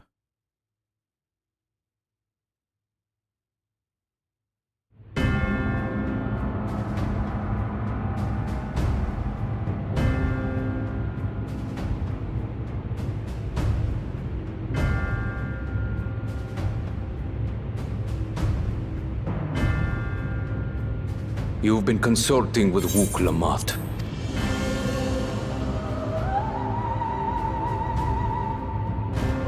No matter. I do not know what you are scheming. But when your realm lay on the brink, you were powerless. You had no choice but to turn to me. Whatever sentiment you may feel for her, it is my power you require, is it not? Perhaps.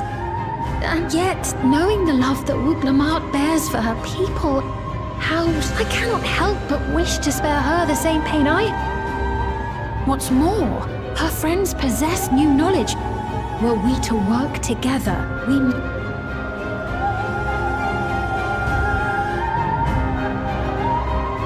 I know you're loath to consider it, but is there no hope for people? What we've already done may be unforgivable, but it needn't continue. I slew my only flesh and blood. Yet you attempt to sway me with an appeal to family.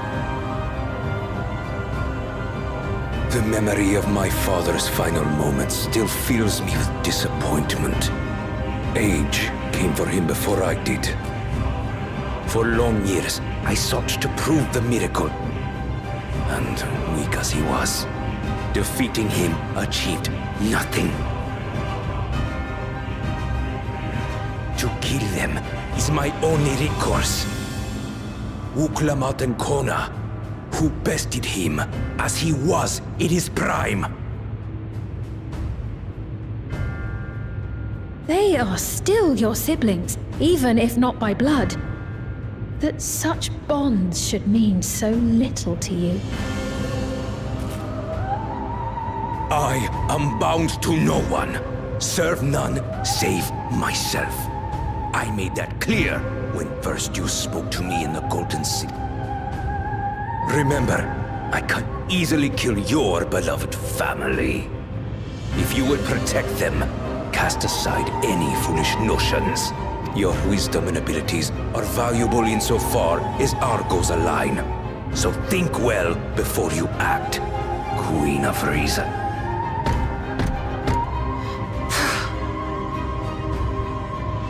Wooglamoot, if you are father's worthy successor, then you will find your way to me. But should you fall short, I will lay waste to Tuliyola. Tuliyola.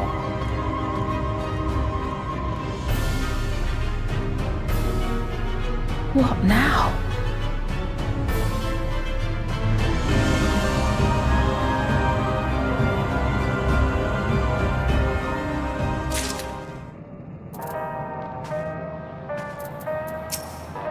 My sister is somewhat of an introvert. I take it on myself to watch over her. By the same token, though, she is extremely cautious and observant, and makes a great reconnaissance. They say the sky outside the barrier is truly beautiful. I'd love to see it one day. By the way, you'll want to watch yourself around the mechanical soldiers roaming outside. They're malfunctioning and may attack unprovoked. 12, help her if she mentions anything embarrassing. Nostalgia and Kiwa reminds me of Alphino and myself, similar but so very different. We should chat sometimes, trade twin tales. At long last we entered the town. Not that I'm excited or anything, not unduly. It takes no small amount of courage to oppose Zoroja and his army. The members of Oblivion might be driven indeed.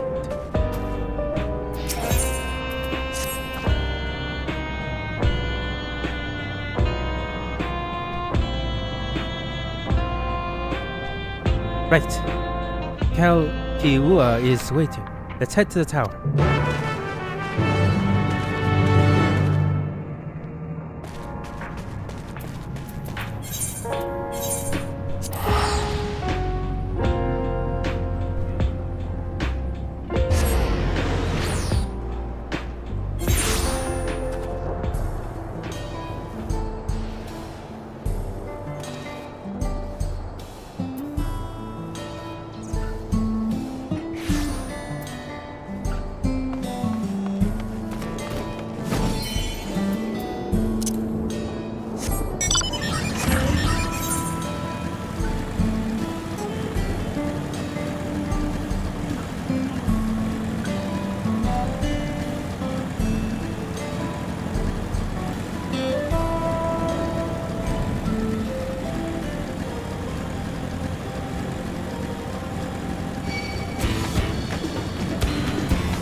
there you are. If Queen Sphina has registered you as guest, you should be able to march right in. And if she hasn't, you may be you may have a swarm of Zoroja's minions still. It's not that.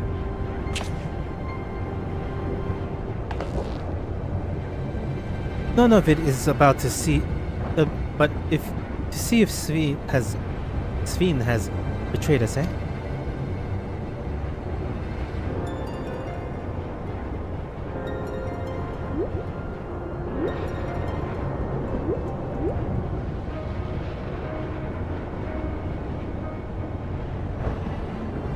Thank you for your diligent servants, friends. My companions and I will like to pass if you would be so kind. Overrun guide unit identified. Outrunner guide unit identified. Registration number verified. 6 accompanying civilians identified. Verifying certifications.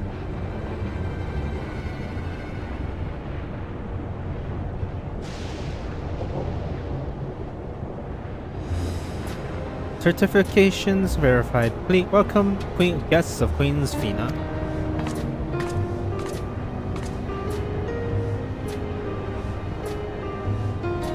What a relief.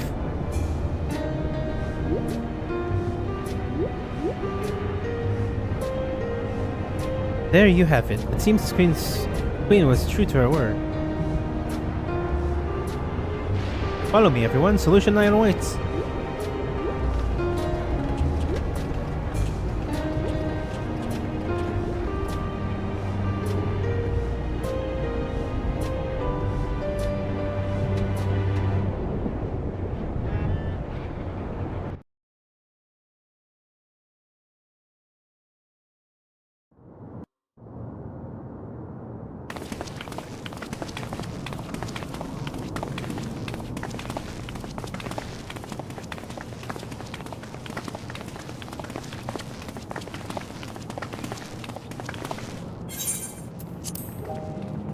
Everkeep, a tower of electro piercing a perpetual shroud of storm clouds.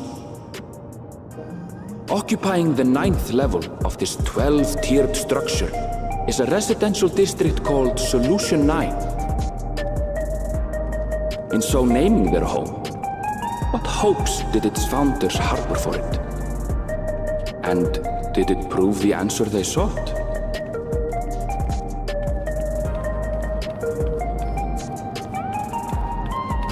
Solution 9.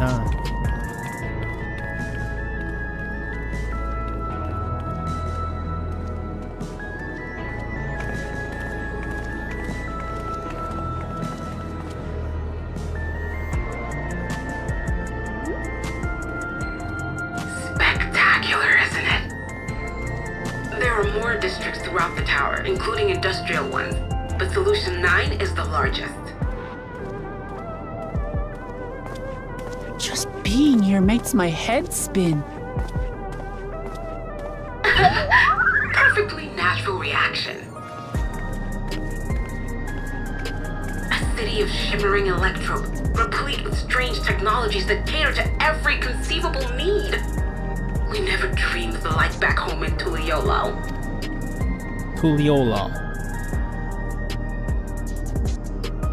Now, while I go and explain the situation to those in the back room, why not take a moment to explore?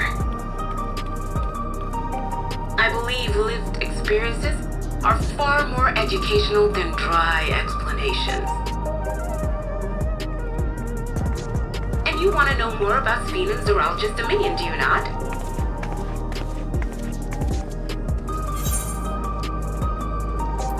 We do need to better understand who and what we're dealing with here.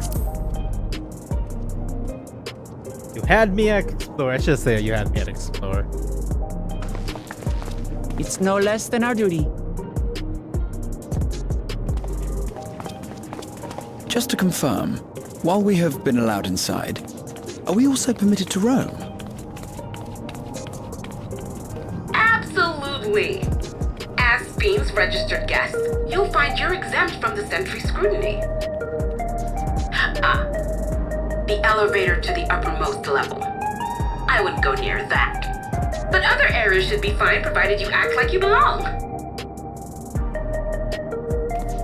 All right then, we'll show ourselves around. Yes. Familiarizing ourselves with the technology here will help us prepare for the battles to come. Right. Try not to enjoy yourselves too much, or you're liable to attract attention. Once you've explored to your satisfaction, come to the entrance to True View in the eastern sector. The way from there is a little complicated, so I'll send someone to guide you. Understood. We'll see you later.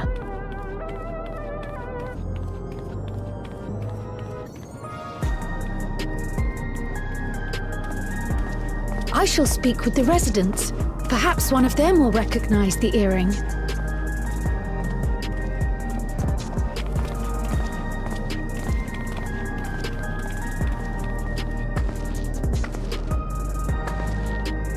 What's with this place? How can this all be the inside of a tower? So, what aren't you telling me? Where are you? That, I can't reveal yet. Precautions, you understand. Just know that I'm safe.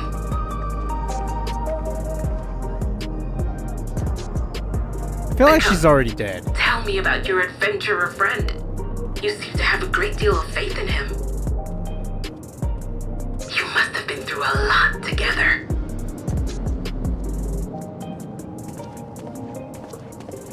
You might say that. For instance, we found the entrance to the Golden City.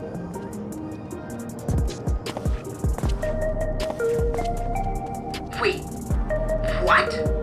You did? Elnashpir, why didn't you mention this sooner?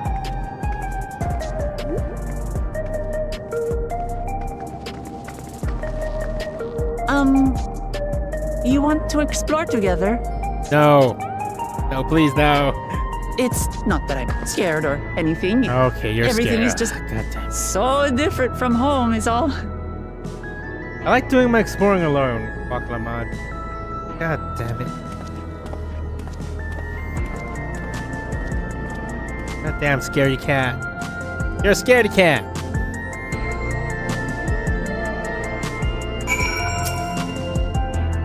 The tower inside's a tower. I see it, but I still can't believe it. Or for now, I say we proceed straight ahead. If we feel like we are getting lost, we can always turn around and go back the way we came. Oh, thank God. She's not gonna be with me the entire time. Nice.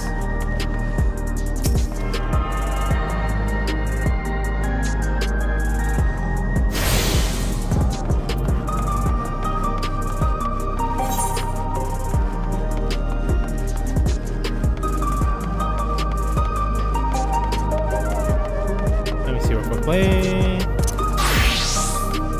Yep.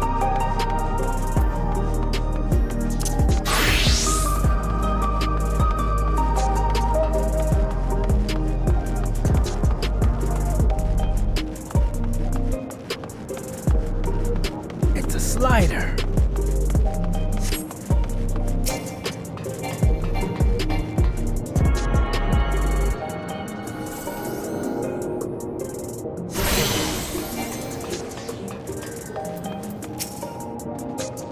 The crossroads already? This place is too much. I have no idea where I'm going, where I should go. Right. I made up my mind. Let's head to that building over there.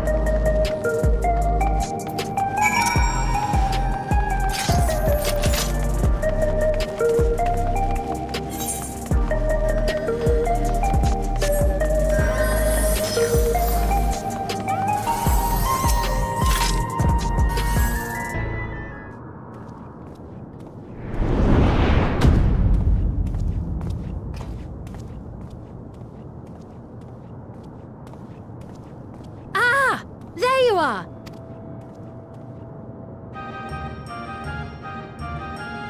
Sphene! I was worried you might have had trouble at the checkpoint, but I see everything went according to plan. Well, that's thanks to you.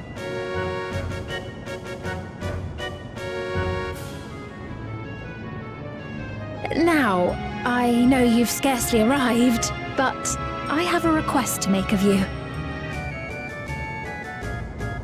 Oh, a request, you say? Yes, an important one.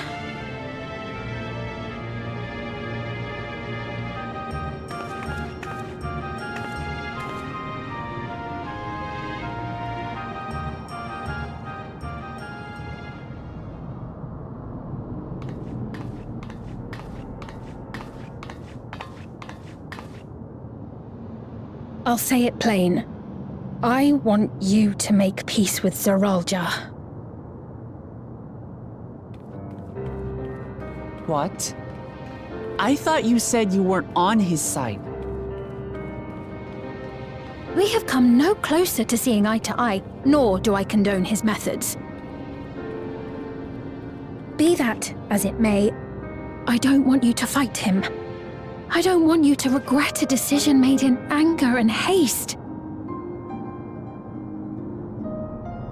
Unequipped with regulators as you are, the risk is too great. I appreciate your concern, but you asked the impossible. Zoralja murdered our father. His minions slaughtered our countrymen. He will never renounce his war. As vow of resolve, it falls to me to stop him. I know you love your people too, and so you must understand how I feel. Why I cannot, will not back down.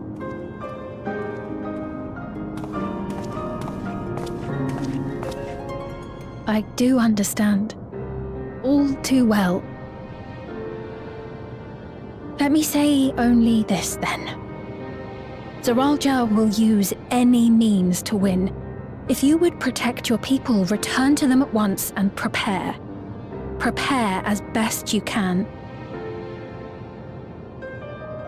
It may ring hollow coming from the queen of an enemy nation. But unlike me, you still have the power to determine your own fate.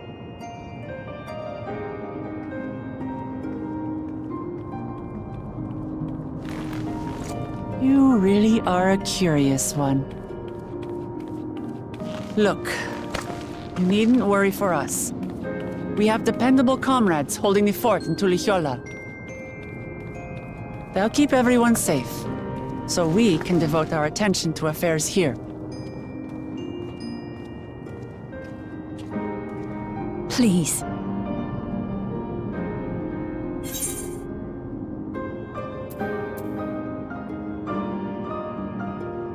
Never fear, I'll be there alongside her.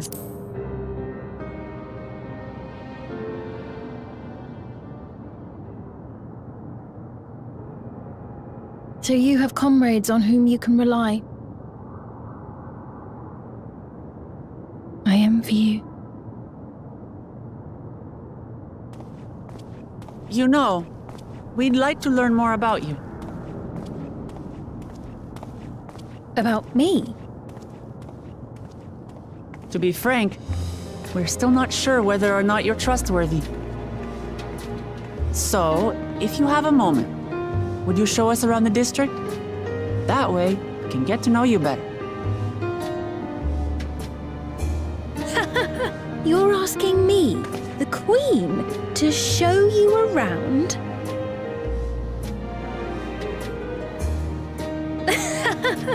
Oh, but I jest. I'm flattered that you've taken an interest in me. Very well, I shall be your guide. You're my guests, after all, and teaching you about my realm would be a pleasure in and of itself. If you like, I can introduce you to my citizens too. I consider them family, as you do yours. By all means, we're in your capable hands. That you are. This will be an enjoyable and enlightening tour, I promise.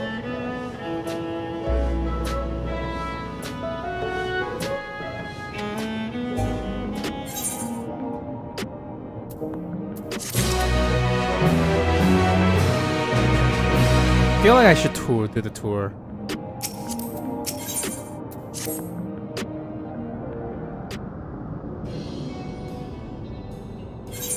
Let's begin then, shall we?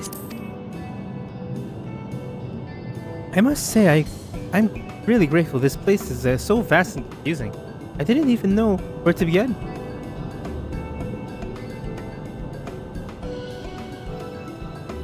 While the district may seem daunting in size and structure, all the key facilities are situated near layloads. What you call aetherites.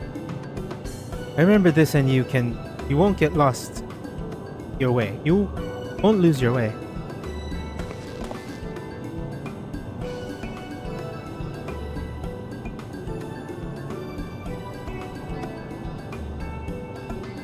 Now then, let's seeing as it is right here, I will show you to the Nexus arcade first. Please follow me.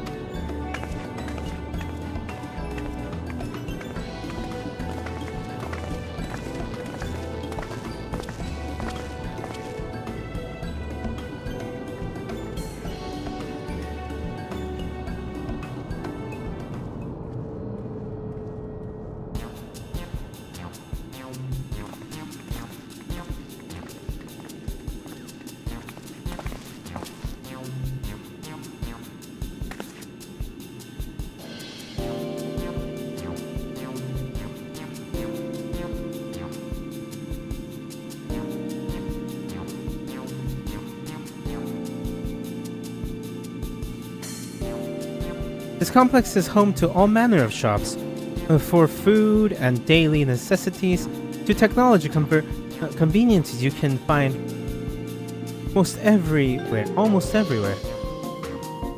Everkeep's interior is vast, and as you've observed, this arcade makes it possible for people to acquire what they need in one central location. Amazing!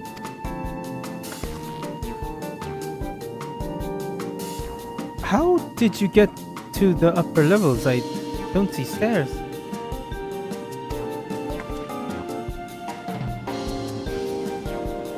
You see those glowing pads over yonder? Those are automatic conveyors.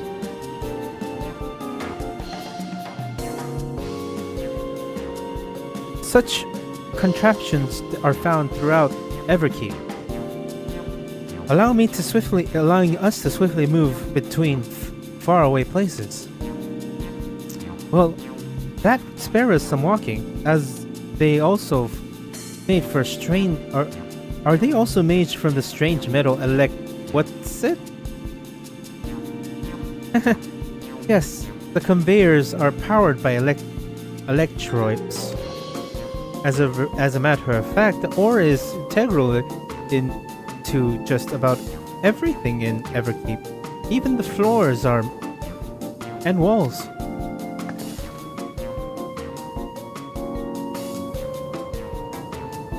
By etching arcane circuits upon it, electrodes can be used to convert lightning energy to those of other elements. In doing so, we can achieve various effects. For instance, converting to wind products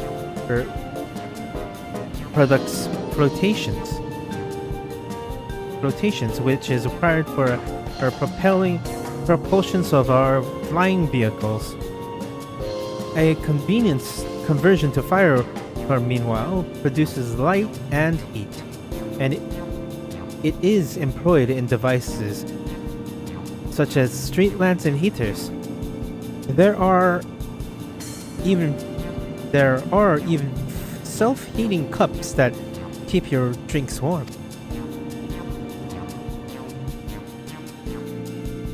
Can you make it drink cold if you convert to ice instead? You certainly can. Our vending machines do just that.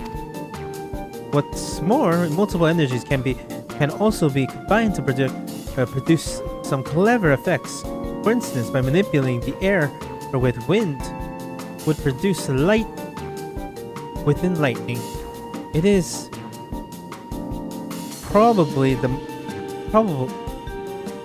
to alter one's appearance.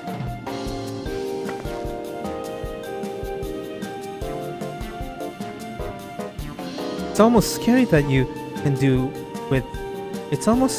can do with electric ropes. If such wondrous materials existed in our world, I imagine everyone would be fighting for it.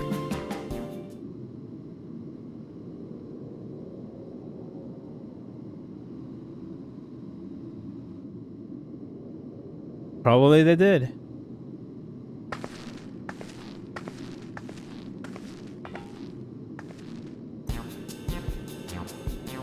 The shop's over here. What does it sell?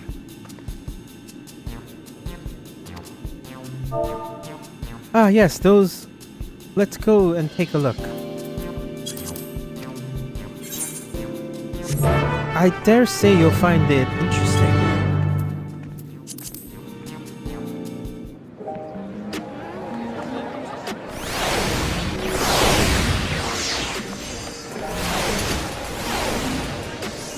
Oh God! Oh God! Why is everybody here? Oh, the noise!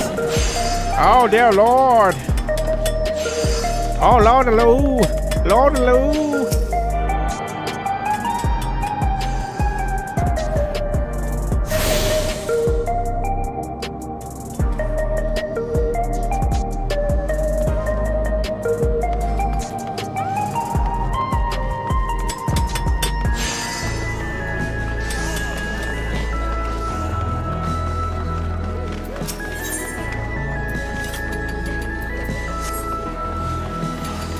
Alright, if I can buy the thing now, I'm gonna buy it now. I don't care. Oh, I can. I'm gonna go buy it. Where are you? I need my retainer right now!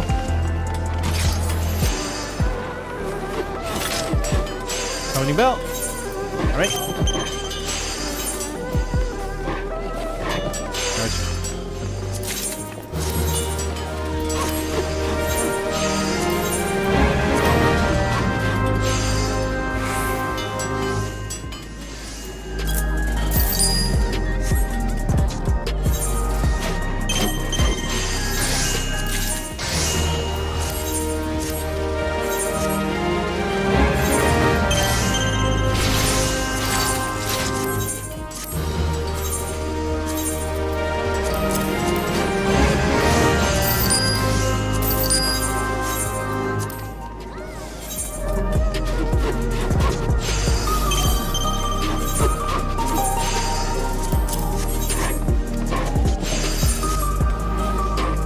It is mine! The vehicle is mine!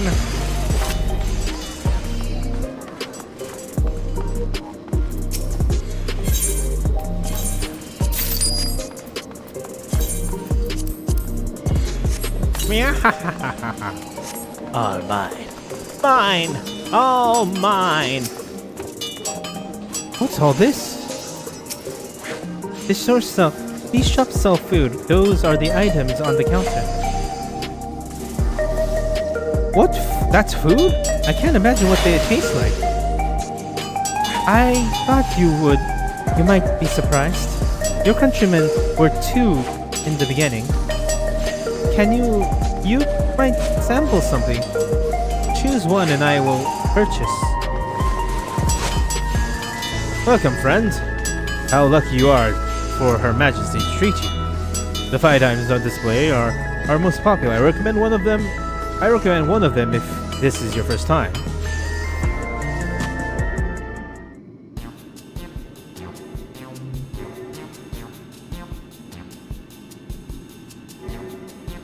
Select the item of your interest.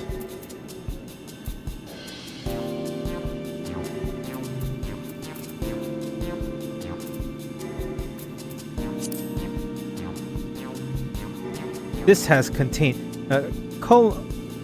cultivated steak. It's not quite the same as the real thing they produced in the outskirts, but it is a sight more affordable.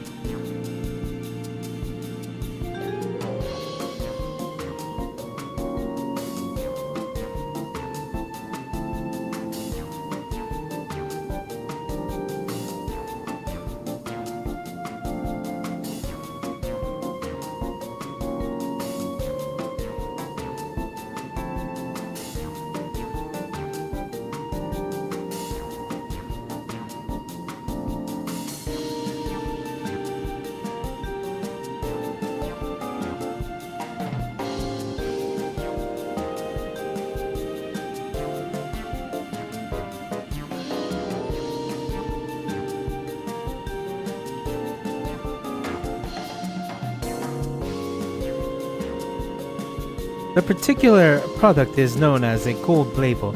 It is a delicious hybrid of beef and chicken, grown at the plant on the 4th level.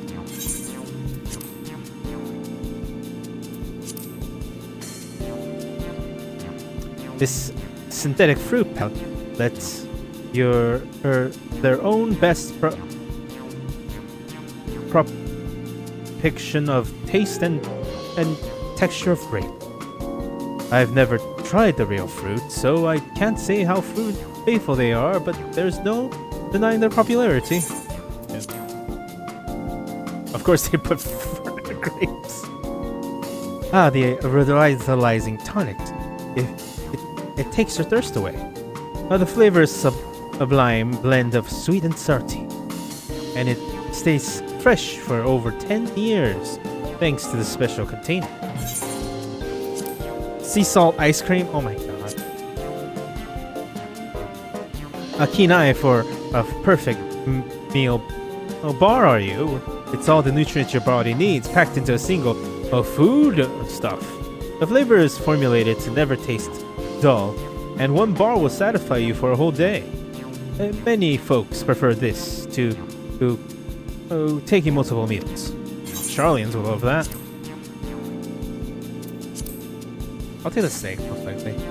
Yes, the salad pasta. This is a design for those who are concerned about their figure. This is a blend of 9 variations of vegetables. It will help your effects to slim down. Fashion models swear by it, and youths can't get enough of the stuff either. I'll go with steak.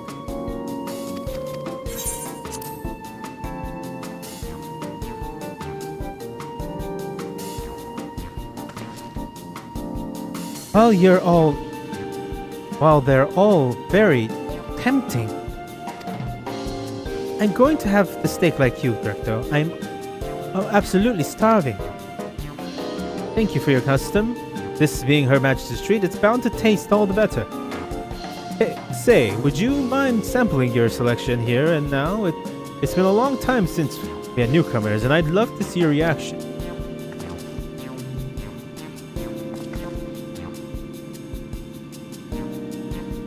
This is great chance to learn about Alexandrian culture, Drac'to. Let's dig in.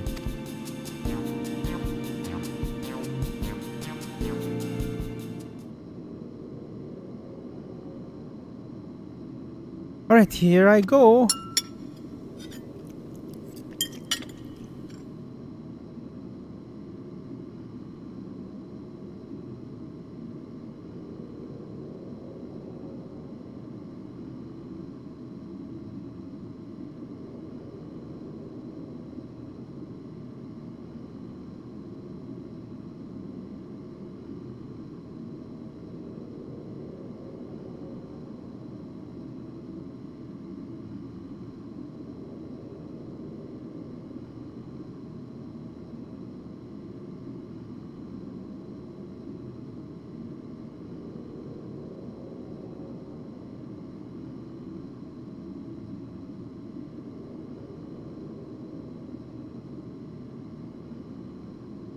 Following Wakamat seed, you shampoo your selection.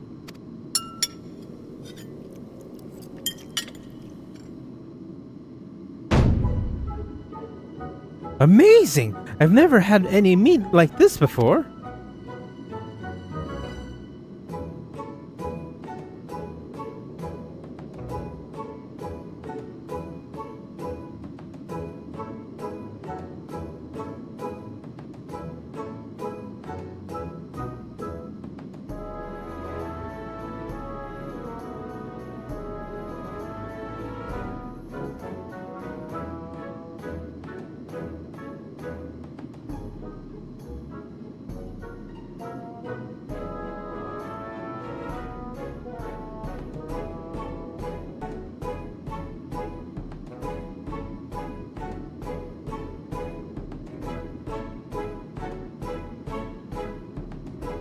It's tender like chicken, but flavors for some like rorik, and the spices give it just the right amount of kick. I could eat this every day.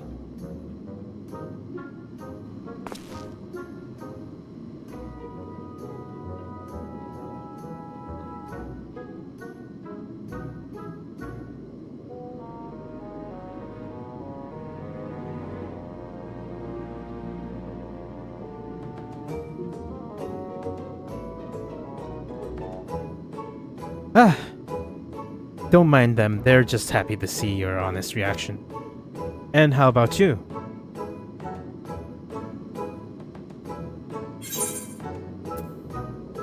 It's interesting.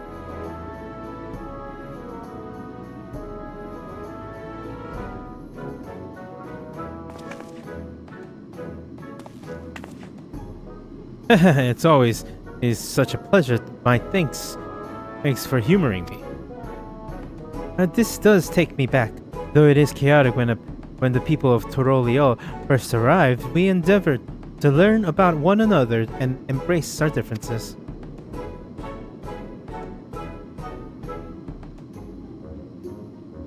Alright, what about you, Sfina? Are you having something to eat? I appreciate that, but I'm fine for now, thank you. 'Cause she's a robot too!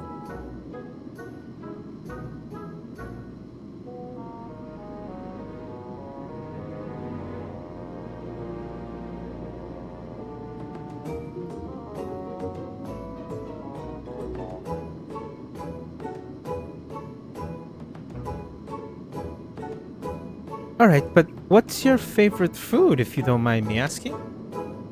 My favorite food?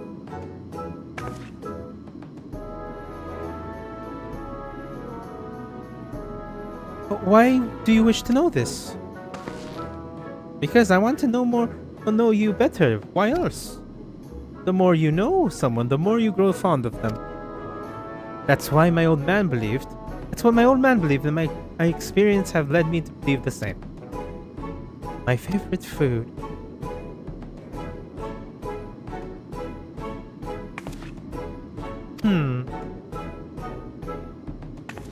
Is it such a difficult question?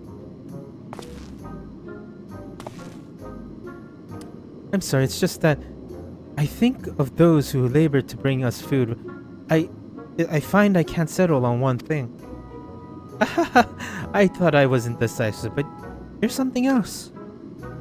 Indecisive? Perhaps I am, but you don't need to laugh about it. Their queen is indecisive. Golukja. It's the son of Zorojaja. I don't know about you, but I'm satisfied. Let's keep moving.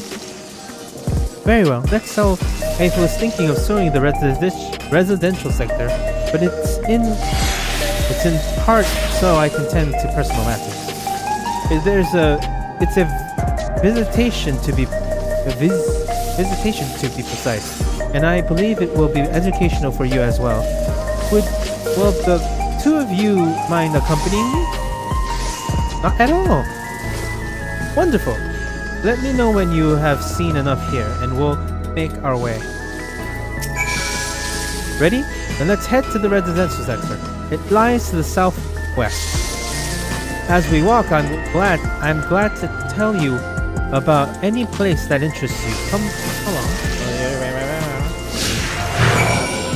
Am I following you or are you following them?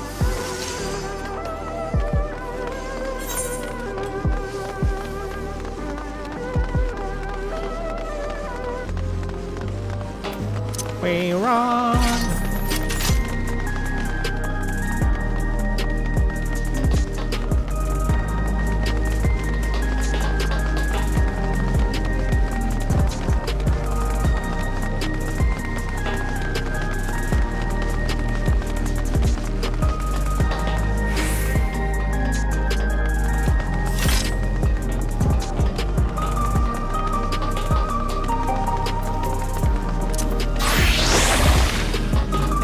God, they teleport.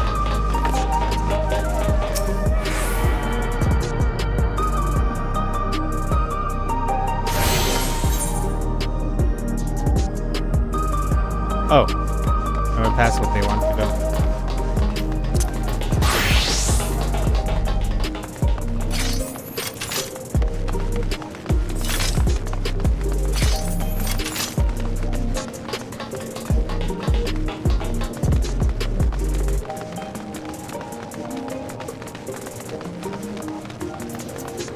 Solution 9!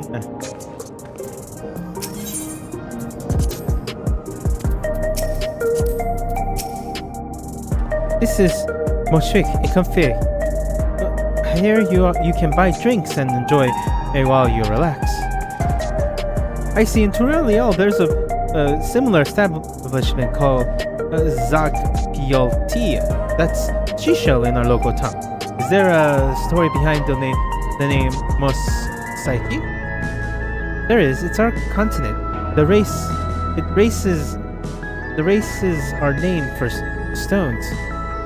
There's the Hyune, who resemble your Tona Ayawata. There is the graceful Eleti, and the diminutive and affable Ilaa.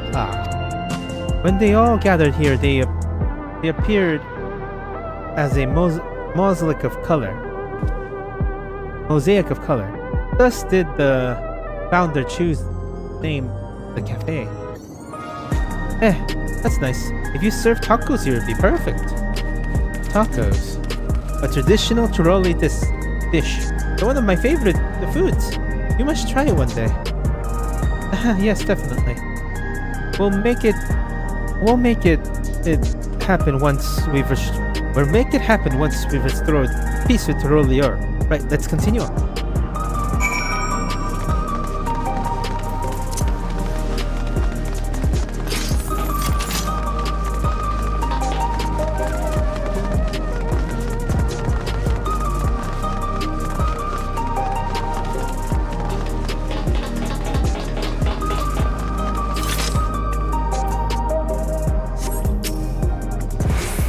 And here we are, the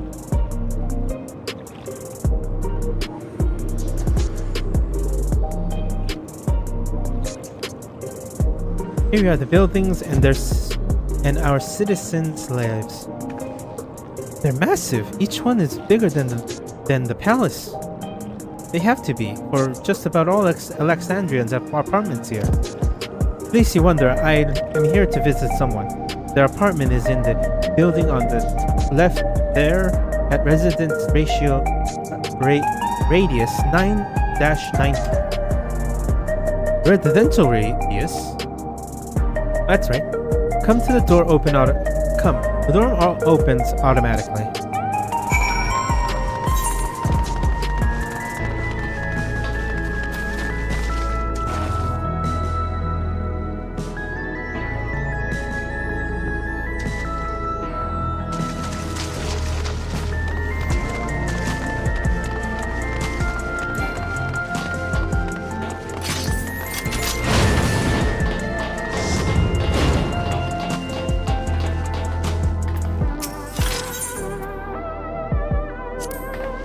This is the lobby, a common area for the residents. I see. And what does the machine there do? The concierge. They look after the residents. If you require assistance or have questions, they would be glad to assist. That's so. I have no shortage of questions, but I'll decide them direct them at you for now. By all means, they may consider me your personal concierge.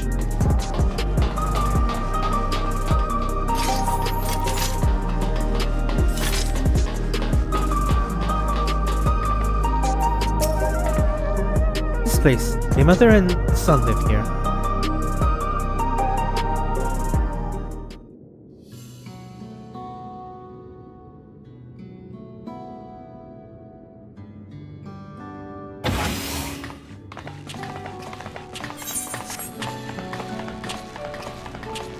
Feels like it's voiced.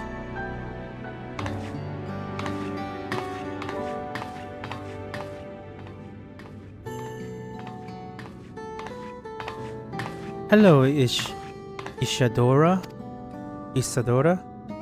Your Majesty, you came. I have friends with me today, is that alright? Of course, friends of the Queens are friends of ours. Please, make yourself at home.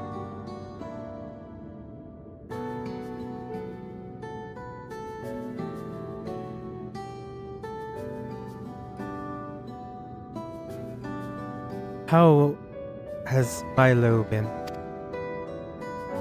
There's no change. There's been no change, but the symptoms are thankfully mild today.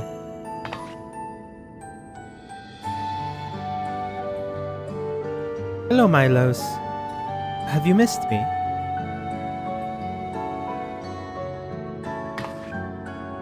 My son was born with Levin's sickness, a severe etheric imbalance towards lightning. As a result, he suffers from paralysis, can't walk and struggles to speak. For a blessing, he still has his hearing, and even on bad days he can communicate with his eyes. I see. Svina visits. Often, does she? She does. Milo simply adores her. He sometimes even manages to smile when she's here. You know, we can fix that. What of yourself, Isadora? How are you holding? You needn't worry about me, Your Majesty. You've always made time for us, and we have everything we need. Glad to hear that. But you mustn't strain yourself to understand. There's nothing you can do for him? Perhaps a treatment with souls, or... Unfortunately, no. While souls can revive those who have met with an accident, they cannot reverse the effects of old age and illness. Truth be told, many children are born like Milo. The illness has existed for generations, but we've been unable to find a cure. You said the cause is quite clear. Although the excess lightning in the environment is no coincidence, the number of cases have risen dramatically these 30 years.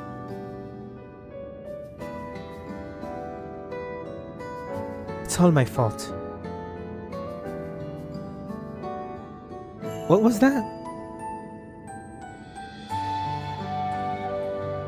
I'm sorry, Isadora, but I must go. I promise to make a proper visit next time, with treats to share. There's no need to apologize, Your Majesty. If it wasn't for you, Milo and I wouldn't still be here.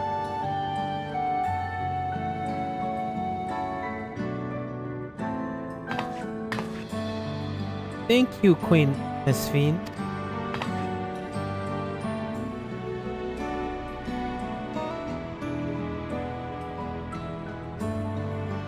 It's my pleasure, Milos. I'll be back soon, so be a good boy for your mother. And for me.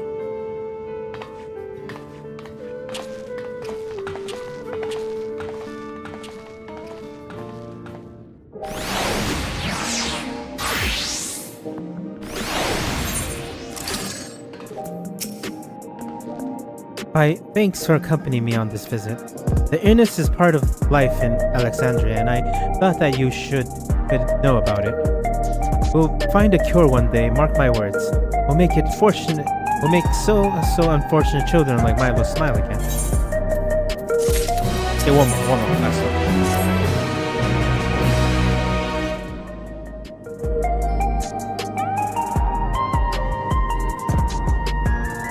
Well, let's continue our tour, shall we? Look, you obviously have duties to attend to your citizens to look after. We can stop here if you like. No, I do this because I want to, so please, do not worry. Next, I'll show you one of the district's most vital facilities, a place called Revolution. To reach it, we'll need to go by the Leonotes 9, where the Aetherite is situated.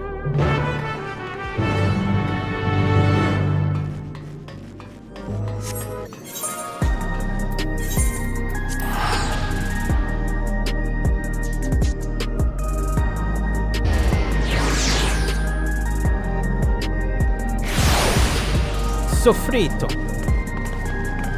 pasmito, mimito. God, where am I going?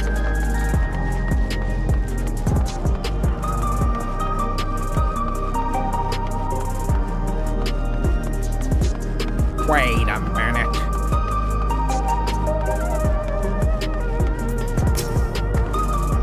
The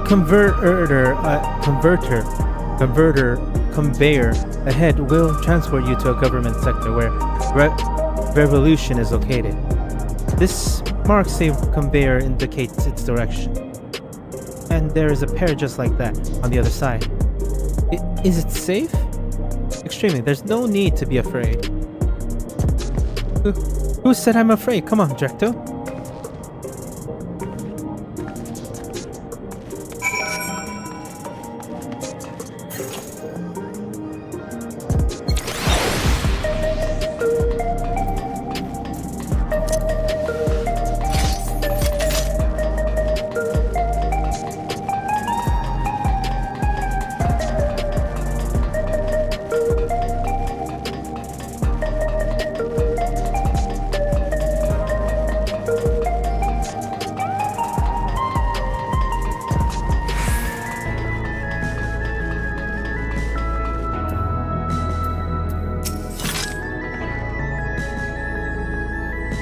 No, nothing to it.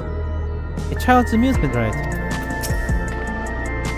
And here we are, Resolution, the operational heart of Solution 9. From Resolution, we oversee the running of the district and provide essential service to citizens, such as welfare support and job introductions. It's quicker to show than tell, and let's proceed inside.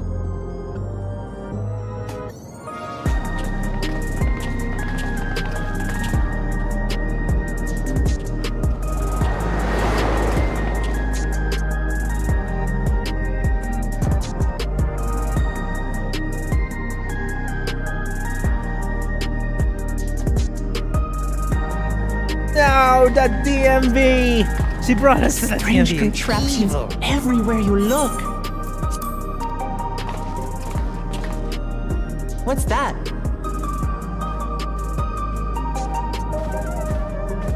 An infusion station. It dispenses souls in exchange for credits. Through hard work, citizens can obtain the peace of mind provided by spare souls. It's the way of life for Alexandrians and has been for quite some time. But I imagine it must be difficult for outsiders to comprehend. That's putting it lightly. To be honest, it sounds disturbing.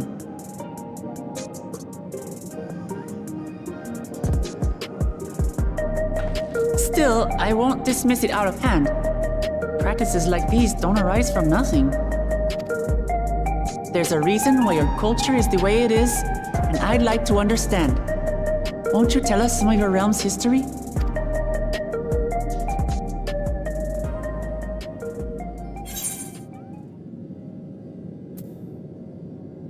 I'm keen to learn too.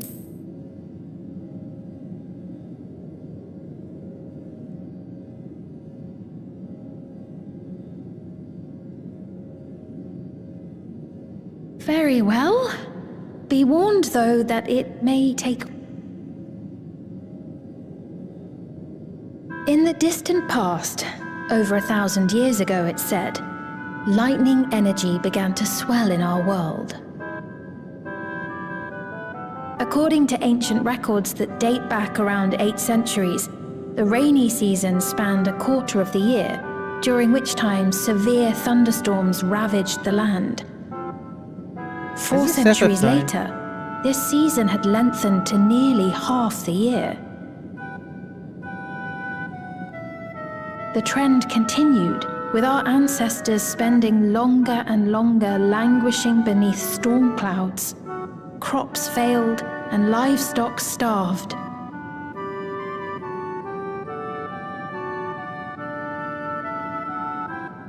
But amidst this growing desperation, a miraculous material was discovered that promised salvation: electrope.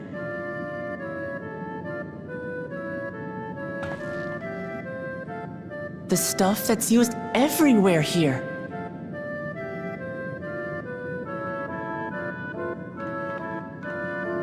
Indeed.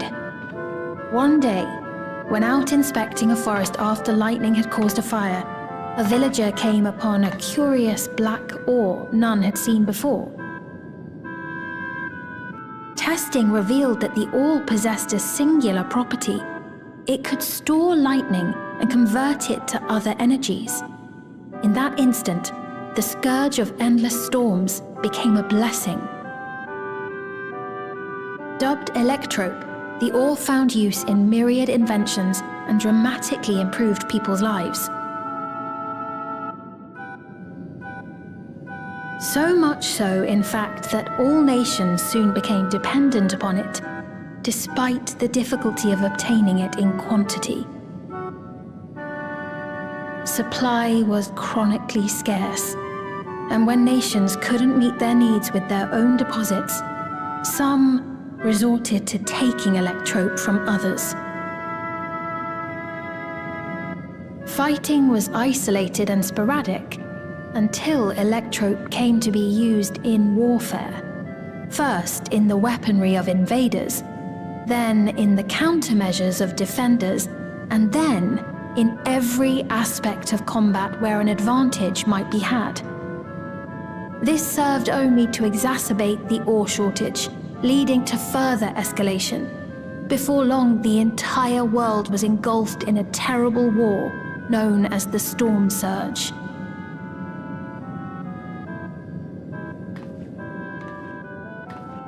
As the war came to a head, Alexandria's neighbor Lindblum committed its stores of electrope to the production of a weapon of mass destruction. They deployed it on the front lines and triggered a calamity of frightful magnitude. Not even their own scientists had anticipated the force of the lightning that was unleashed. The energy inundated the entire continent, laying it to waste.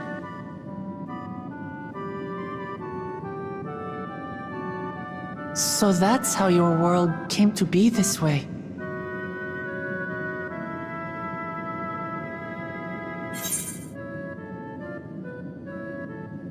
Sounds awful like an Umbral calamity.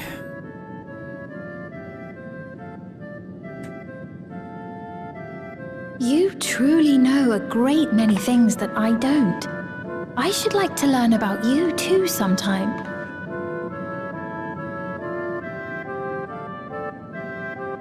But to continue the tale, the people of Alexandria had already lost much to the war. They lost almost everything else to the Levin. The Levin Lord. Those who survived bore deep scars, tormented by the memory of loved ones taken too soon. Though they yet lived, the cruel spectre of death was with them always. Seeking a solution, our scientists turned once more to electrope, and after extensive research, they developed the means to preserve memory and soul. Physical death isn't the end. So long as our memories endure, we may live on. This belief sustained us then, and it sustains us now, granting us That's quite...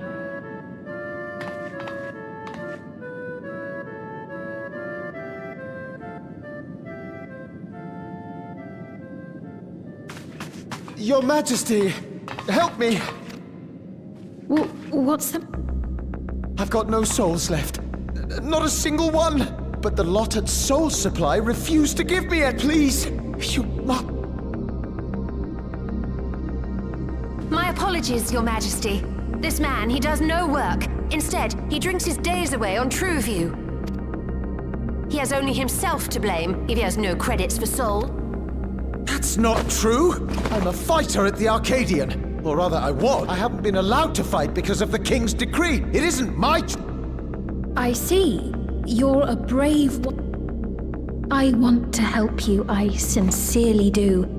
But I cannot give you preferential... Then open up the Arcadian again, so I can I'm sorry, but that's not my decision to make.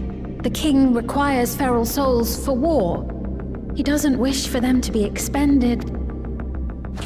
You're useless! A queen in naught but name!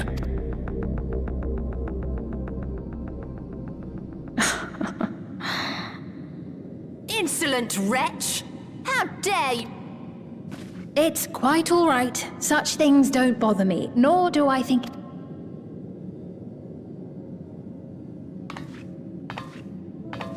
Hear me. Though I cannot grant you a soul, I mean it when I say I want you.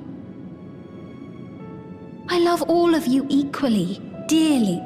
You are as family to me, and it pains me to see you deny yourself hope. I want you to find a happiness all your own, even if you must grow it from the smallest seed of joy. Out there, somewhere, is a reason for you to smile again. We all need to vent our frustrations from time to time. I will always be willing to lend an ear.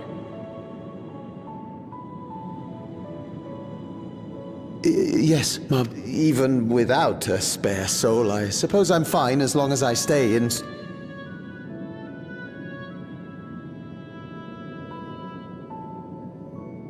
I apologize for my rudeness.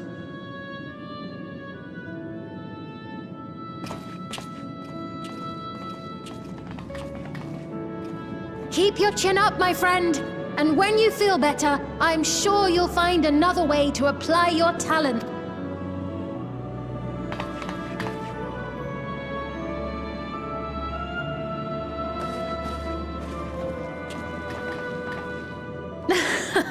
I'm sorry you had to see that.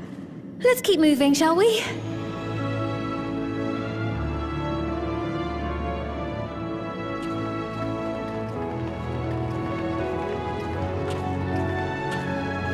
Right, I believe we visited all the main facilities. With that, That man from before, does that sort of thing happen often? Somewhat. It's unavoidable. Hardships are a fact of life. Our soul management system has sustained our realm for generations, but it isn't without flaw. For one, people have become accustomed to having spare souls. Without them, they feel vulnerable and anxious. Some claim it may also have contributed to a decline in birth. Just thinking out loud, but would it be possible to do away with? No.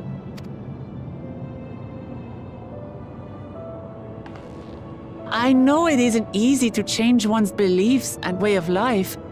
The Mamulja had their reasons for their reliance on blessed siblings, much as you have yours for... But if we defeated Zorolja, you'd be able to make all the decisions. Then we could work together to fix things. Restore your...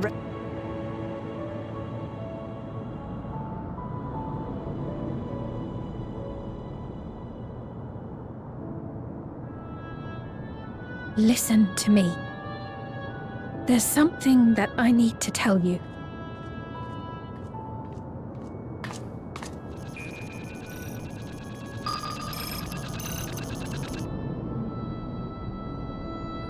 What is it? Actually, never mind. Well, it was lovely. Thanks so much for the tour. We've learned not only about your realm, but you as well. For now, our priority. But once we've dealt with him, perhaps I can return the favor. I'd like that. Pretty sure you're gonna be the main villain at the end.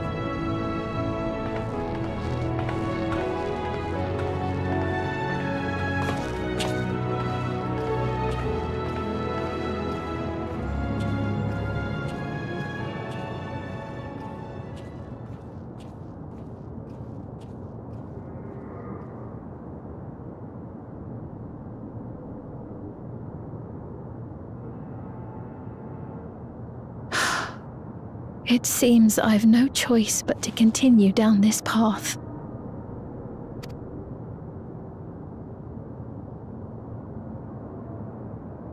Forgive me, Vau Wuklamat, but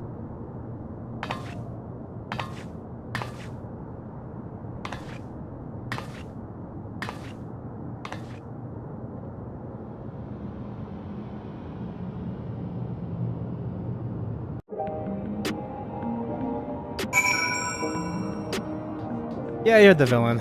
I'm pretty sure. Main villain. Last boss. You're gonna do something crazy.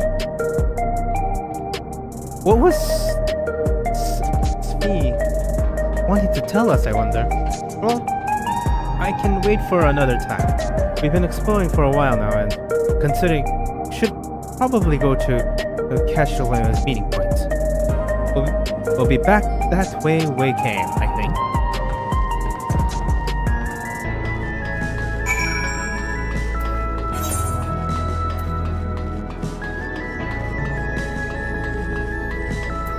Like the wind!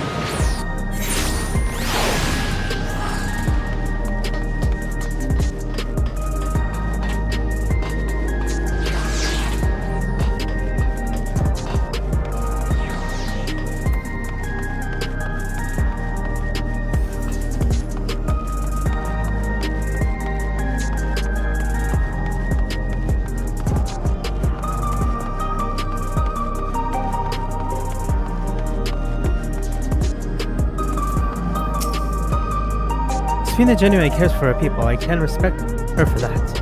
And thanks to her tour, I came to believe I came to better understand the lives of Alexandrians. They don't feel so strange and distant anymore.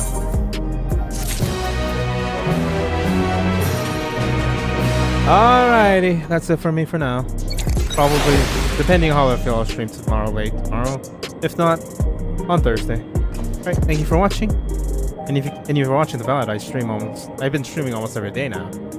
On random times though, so come to my live stream. Thank you for watching.